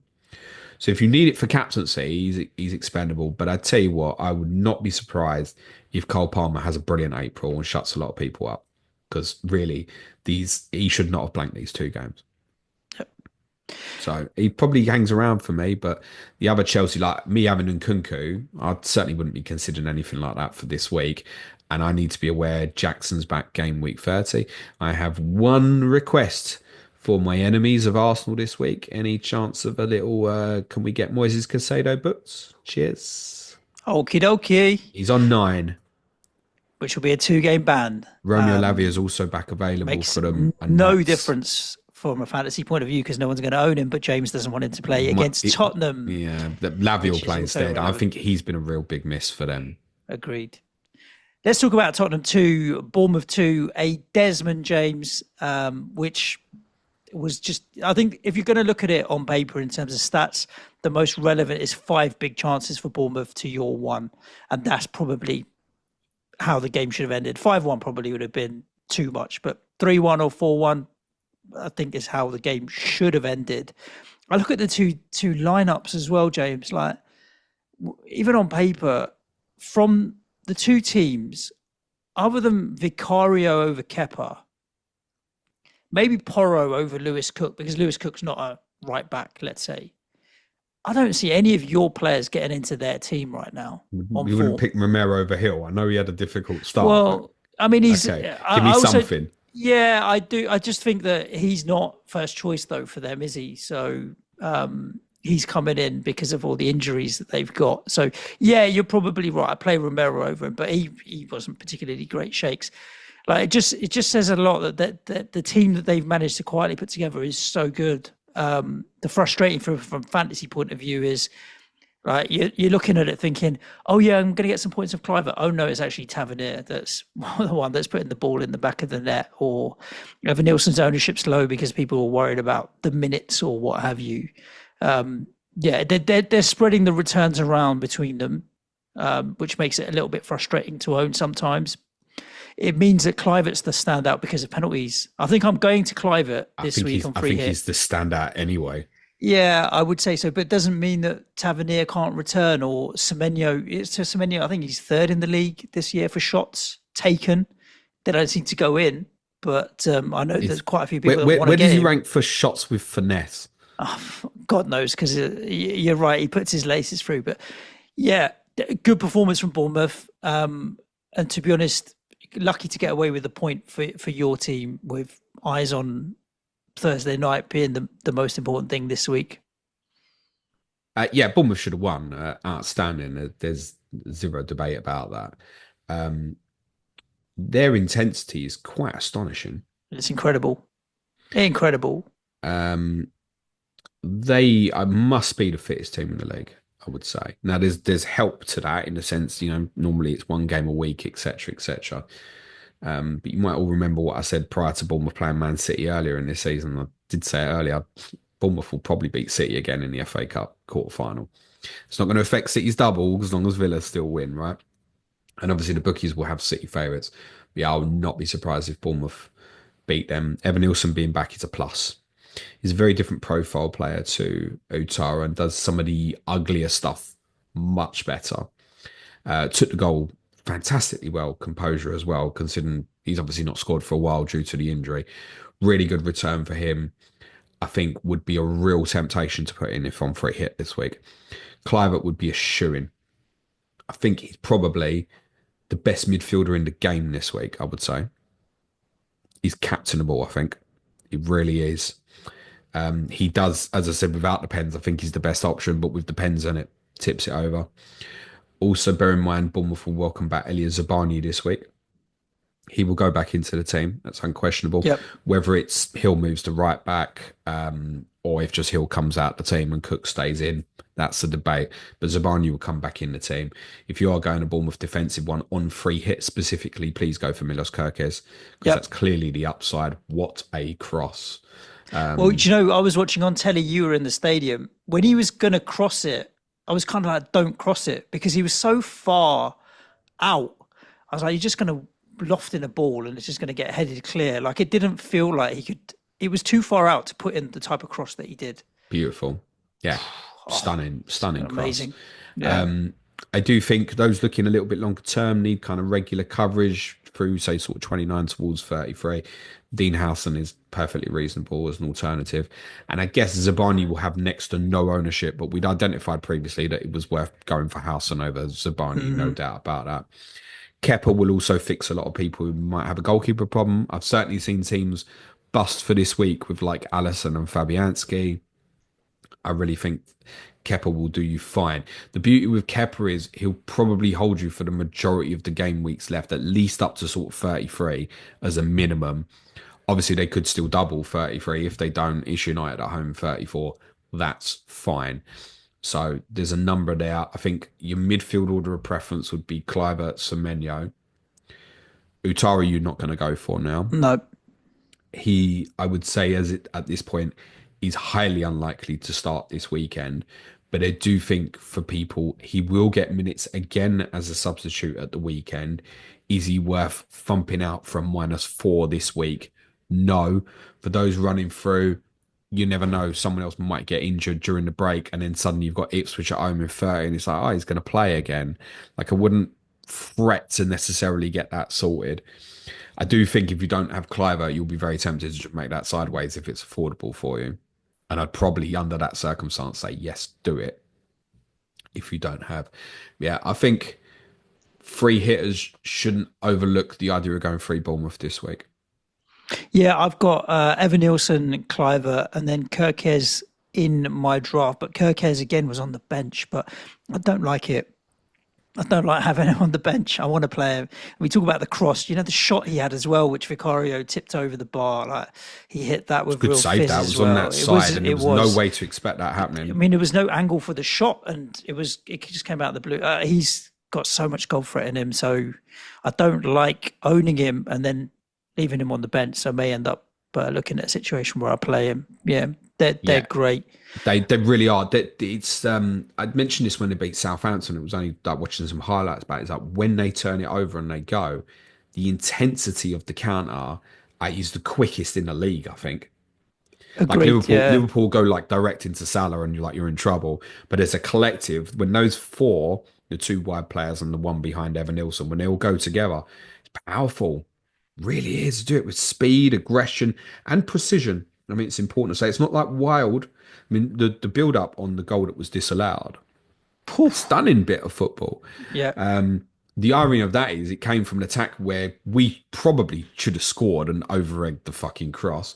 And ironically, the Kirkes brilliant cross from Tavernier also come from us attacking, breaking through their line and giving the ball away. And then it's interesting though. One of the things I'd like to kind of observe and think about more is, why is it that the two teams are the most intense teams in terms of pressing from the front?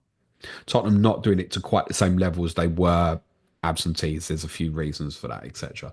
Bournemouth are the best in this league at pressing. What I fail to understand though is I'm looking at the two teams yesterday, and I don't yet have the answer to this. I think I might do in terms of two holding midfield players. But Bournemouth go and press, and when they get beat, they don't appear vulnerable. When Tottenham go and press, if they don't win it and they get played through, this just looks so shockingly vulnerable. I do think both teams have similar sort of philosophies. The systems are not too dissimilar in terms of out of possession, but it's got to be the two holding midfield players, because that with Christie and Adams is such a good blend. Adams is such a perfect profile fit for an Andoni Iraola team. Gets about the pitch so well. We used to really like him when he was at Leeds. The biggest problem is fatigue, James. I think the problem with because the number of times you underhit passes or passes went astray or got intercepted, and when do you underhit passes? When you're tired, like when you don't have the energy to put your foot through it properly. The Porro underhit pass that Kirkes intercepted before he scored was a classic example of this. I think there's a big problem with fatigue in the team at the moment. They're just running out of energy. There were four players. It's going to be even worse, mate. This week, there were four players who finished that game who were out at the end. It was pretty much the right side of our team as it finished. So Spence, Kevin Danso, I think, tweaked his hamstring with 10 minutes to go and managed to finish the game. Odebear played might have been his first 90 minutes for the club. I like Wilson Odebear. At least he tries to be direct in what he's doing. And obviously it was Dom's basically first game back, and he was under it. He fatigued badly in the game. That's fine. He's just come back. Yeah, there were a number of players there really, really suffering with fatigue towards the end. But I don't know how many of them are going to... Dom will start Thursday. I think probably Romero and Van der Ven will start probably the Europa League game. Yeah, I mean, very fortuitous yesterday. Atmosphere was pony, but... Listen, you know me, I've been saying this podcast is fucking irrelevant. Don't care. It's all about Thursday.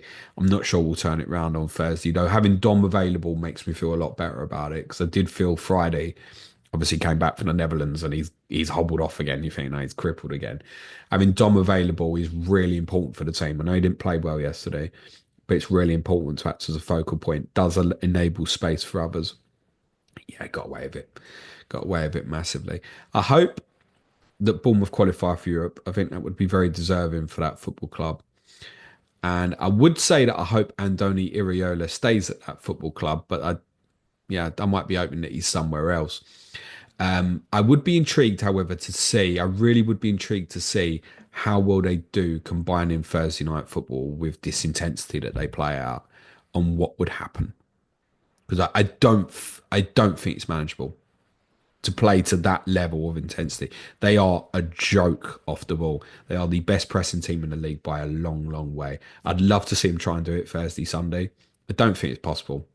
We'll maybe find out.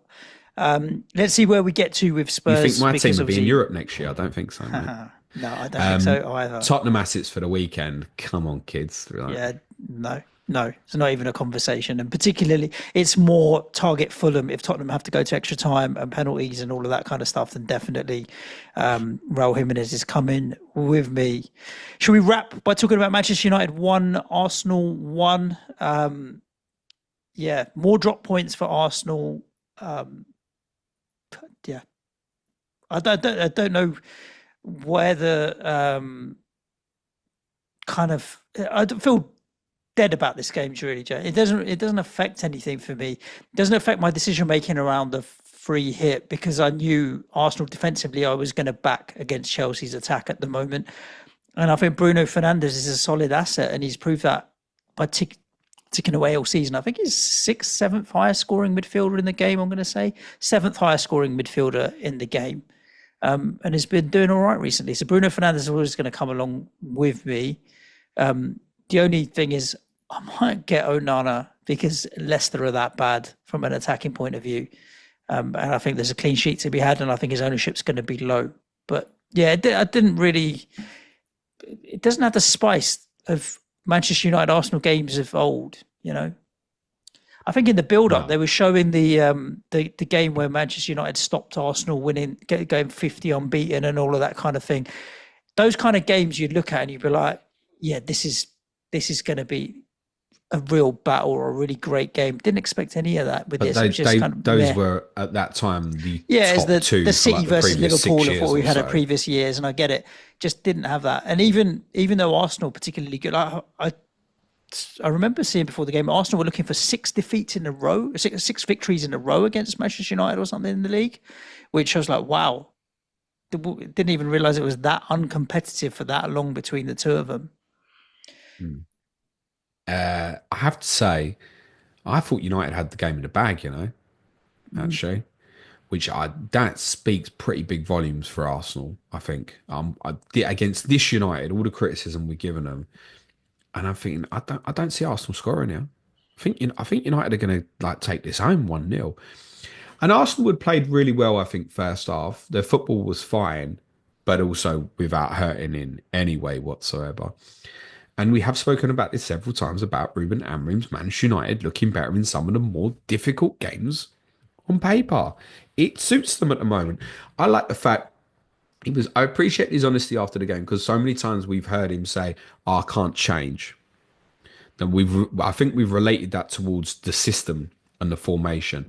I do think there are fundamental things about that can change within that, particularly at the top end in terms of the attacking phases. But defensively, there's a functionality of what he wants without the ball that he won't renege on.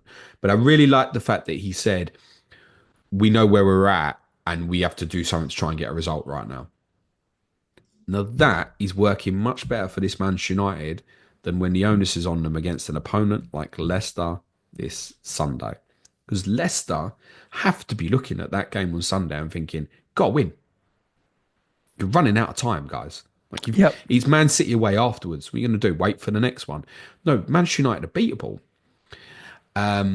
But they were, in the first half, they were just not in it at all, United. Then obviously Fernandes scores the free kick goal, which is obviously is illegal, Suj, because it's 11.2 yards distance from the ball. Cry more, pass your violins. But yeah, you think how are Arsenal behind? But they also, they haven't really created nothing. And actually, United came out with kind of they'd had a different message. They played a bit more front foot second half, and they had some good chances. I mean, Raya's save from Matswawi is a great save, and then there was the one right at the end was like an OMG moment, the save from Fernandez, and then the ball spun backwards. That's the third time, in fairness to Raya, the third time this season I can remember him coming up and making a second save like that and reacting incredibly. Watkins at Villa, the Retegui rebound for the penalty in Atalanta, and now this one where the ball spun back and he's had to go and save it. So I guess he would be one of the best in the world in terms of second saves, if that's such a thing. But there'll be question marks on him on the goal. Definitely, positioning is a bit too far over for my liking. I I agree. think Yeah. I think for United at the weekend, Fernandez I would want because of what he can be. The rest I would probably leave. No interest in Hoyland or Xerxes. Maybe consider Dallo or Matswawi as punts, possibly. And you're doing that for two reasons. One, yesterday, second half, they got on a lot higher from the wing back position. That Matswawi chance was assisted by a cross from Dallo.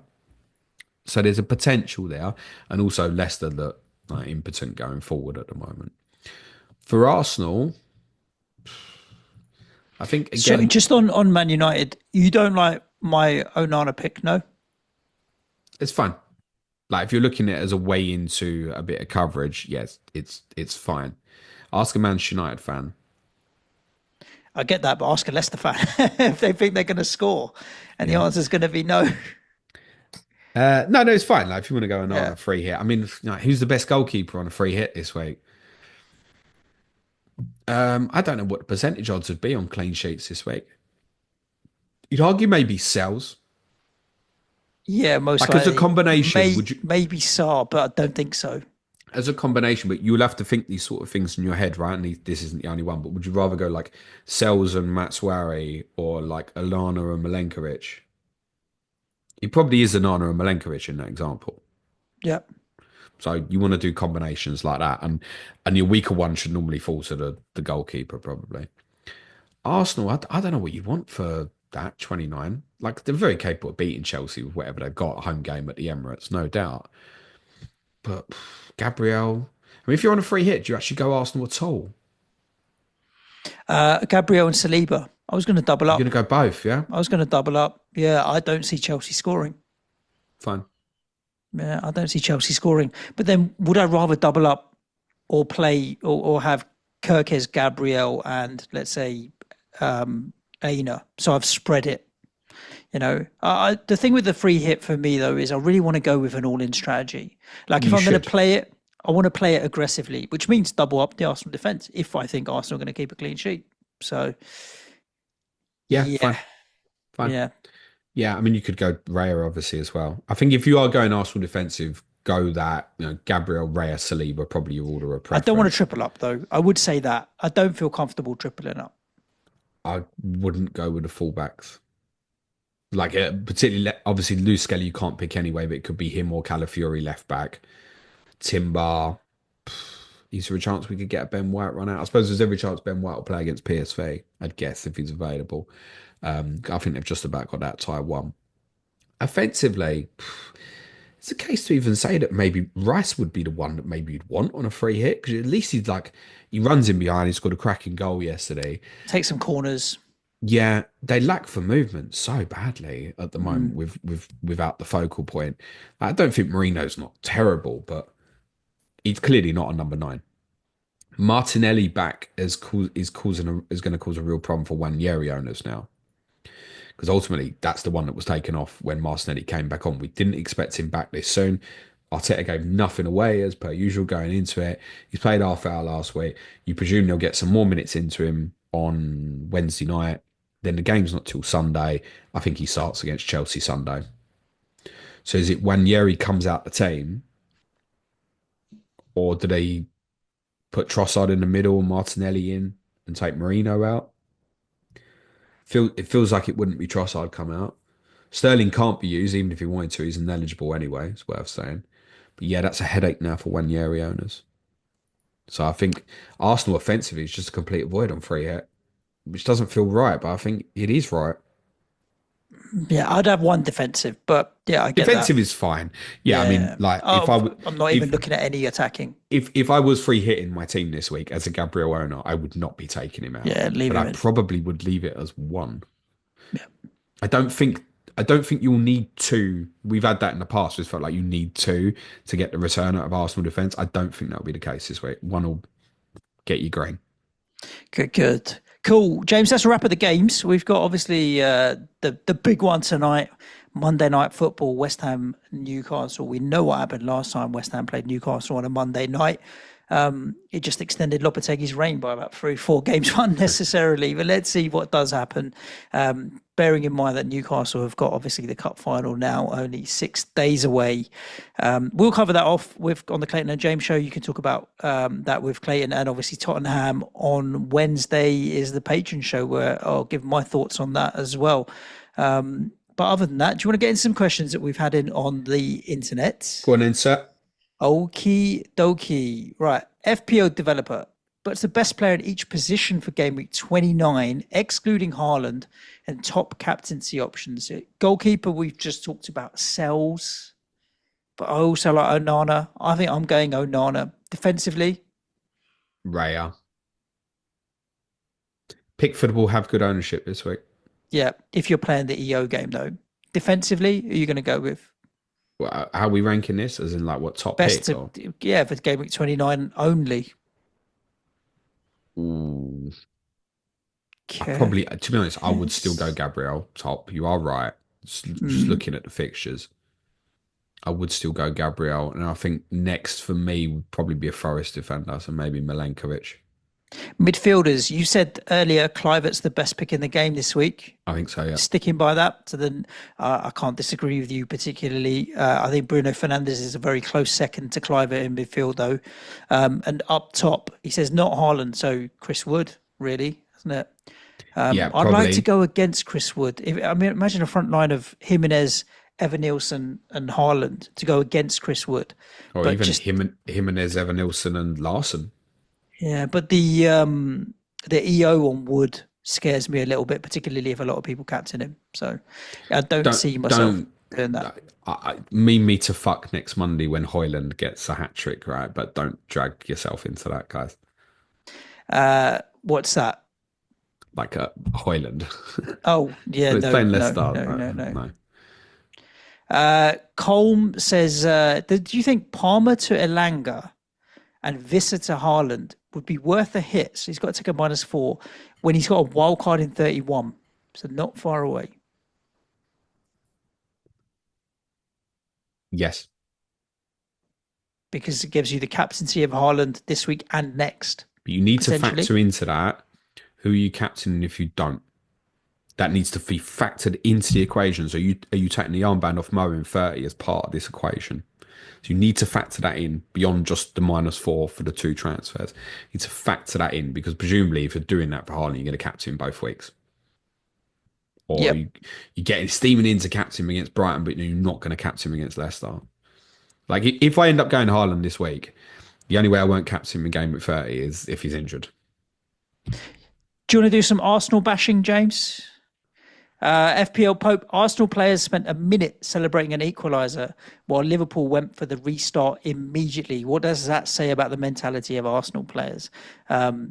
No comment, but other than you need some joy in your week, James. So kick them while they're down. Go on. No real reason to. I did think, particularly because it was Rice as well, I did think you'll go straight back to the halfway line. I think, like, get on with it. But there's also maybe They think the title's they gone. know it's done, it's like whatever. So it is, and I think I've probably stuck up for them quite a bit this season. But yeah, now that is as much as a title's ever been done at this stage of the season, bar the last time Liverpool won it. I guess there's no way that's getting turned around. I said this to Clates quite a bit in terms of targeting on points during the season. If you're the team that's second, it doesn't. In fact, it doesn't matter if you're not second. But if you're 10 games to go and you're not even on 2 points per game, you are not in the title race. So even forget the distance. Arsenal were on what 55 points from 28 games. Like, you ain't winning a title on that kind of hit ratio, and you don't look at them and think, they can win 10 games in a row. I don't think they've won 4 league games in a row all season, which is mad. And you've got to, now, you've got to put a streak at some point that's going to be kind of like minimum 6, 7, something like that. They've never put a consistent streak together all the way through, and you wouldn't expect them to for the remainder of this season. So No, I totally get Liverpool fans don't want to go, oh yeah, it's done. It it's really done. is. It's done. It really is. You may well be confirmed champions before a Champions League semi-final is played. X-based. Last question off Twitter, James. You can add a blue sky if you wish. I've got a workmate who hasn't opened the app since Christmas. Does he work with us? And is he talking about Nico? I wonder. He is second in our league. No, it ain't Nico. That's true. And on course to pocket 100 quid. Guess who his captain is? Well, we don't need to. It's Mo Salah.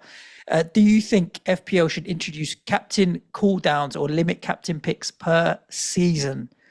I feel strongly about this. No, it is what it is, right? At the end of the day, even this weekend where you're looking at it and people are saying Salah captains were lucky and Palmer captains were unlucky and whatever else, that's the game, right? That Salah captains shouldn't gloat and Palmer captains shouldn't do this, that, and the other.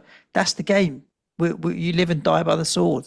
Some people can get away with doing nothing all season and do well, and some people can't. We talk about our zombie league. Is it Dave Beaton who's top of it? Dave Hunter. He's got a team that's about 180k, I think. Yeah. And hasn't touched the team all year. Forget about it since Christmas. And that's above me. So, yeah, the game is the game.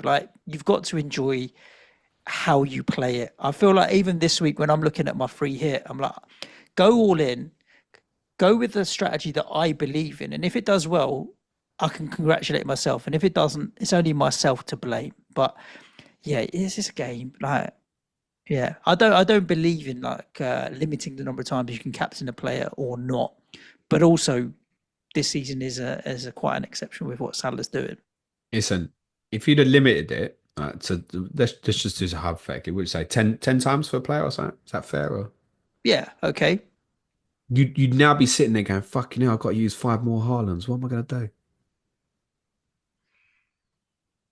So yeah, no. Yeah. Game's fine. The game's fine as it is. It's why, I don't think, but my personal opinion, and I'm not really pro or against it, but I don't think the arsemanship is right for this format of game and the general population that play the game and keeping it simple, etc., etc. I don't think it fits this format. So the more the game is simplified, the better FPL works, I think. Agreed. Good. Anything you want to add? People want change till they get change. Anything you want to add from Blue Sky, James? Yeah, I'll ask this one for you. This is from Stu Sher FC. It says, is Jed Spence a decent option to replace Lewis Hall with? Really good defensive and attacking stats. Show what stats? What are these attacking stats that are really good from Jed Spence? I need to see him. I've not got them, but maybe they're good, yeah. No. I would suggest the problem here is that he plays for Tottenham, and actually beyond that, anyway, good luck guessing the Tottenham team till after Thursday night's gone. So, if Jed Spence starts Thursday, there's a good chance he don't start next Sunday. I don't see you at the moment. I don't see you keeping a clean sheet against Fulham. I don't see you keeping a clean sheet against Chelsea. Southampton in 3 weeks, maybe. Wolves by then, Cunha might be back. Nottingham Forest, Liverpool straight after that. I'd see one clean sheet between now and the end of the season, and that's Southampton. Wolves, maybe, if Cunha's ban gets extended. But other than that, I don't see any other clean sheets. So defensively, no. From an attacking point of view, once you're out of the Europa, will he default to his 2 best, which is probably Porro and Udogie? I'm not sure Spence. It is. I think it might be Spence now. Spence, right? Yeah, but that risk is always there, right? If you there's no point. There's no point. The only Tottenham asset that you're going to get consistent minutes from while we're still in Europe is Vicario. So if you're desperate to have a Tottenham player, get Vicario. Yeah, I was going to say, make saves. Yes, if you've only got 4.4 and you want a player, I'd rather you bought Wan-Bissaka at West Ham than you bought Jed Spence. 100%. Wan-Bissaka's now 4.5, so that doesn't count. But there's other 4.4s that might be better options. I'd rather you I don't bought, see the clean sheets, to I'd be rather you honest with bought you. Agbadoon. Yeah, there you go. Exactly that. Save the money and use it for something else. So I'm afraid, yeah, that's a no from Joachim me, Anderson at James. Fulham, even with terrible Yeah, fixtures between yeah, 30 and yeah. 33. Exactly. Yeah, Other plenty better of options out there. alternatives. So yeah, agreed with that. And you don't even know who's going to be managing Tottenham on Sunday at the moment. That's also true, James. I was gonna say, yeah, in terms of your Beat team, you to you it. go out the Europa League, lose to Fulham, and it might be, well, we know who it'll be, don't we, James? It'll be Ryan Mason until the end of the season, because it's always Ryan Mason until the end of the season. Cool. On that note, hope you've enjoyed this episode of Planet FPL. You know what you need to do. You need to subscribe to the show wherever you're listening. It might mean hitting a thumbs up or a follow or a like or a plus or whatever it is on the platform of your choice. If you're on YouTube, you've got any other thoughts around the Gameweek 29 free hit or who you might be considering on Wildcard, why not jump in the comments and let us know? And obviously, leave us a review if you've enjoyed the show, whether it's on iTunes or Apple Podcasts, Spotify, whatever it might be. A 5-star goes a long way in helping the show get more listeners. But other than that, thank you for tuning in and giving us your ears. Stay safe. Look after yourselves. Ciao for now. Thanks, everyone. Be nice to each other. Play it your way. Cue music, please. Man child.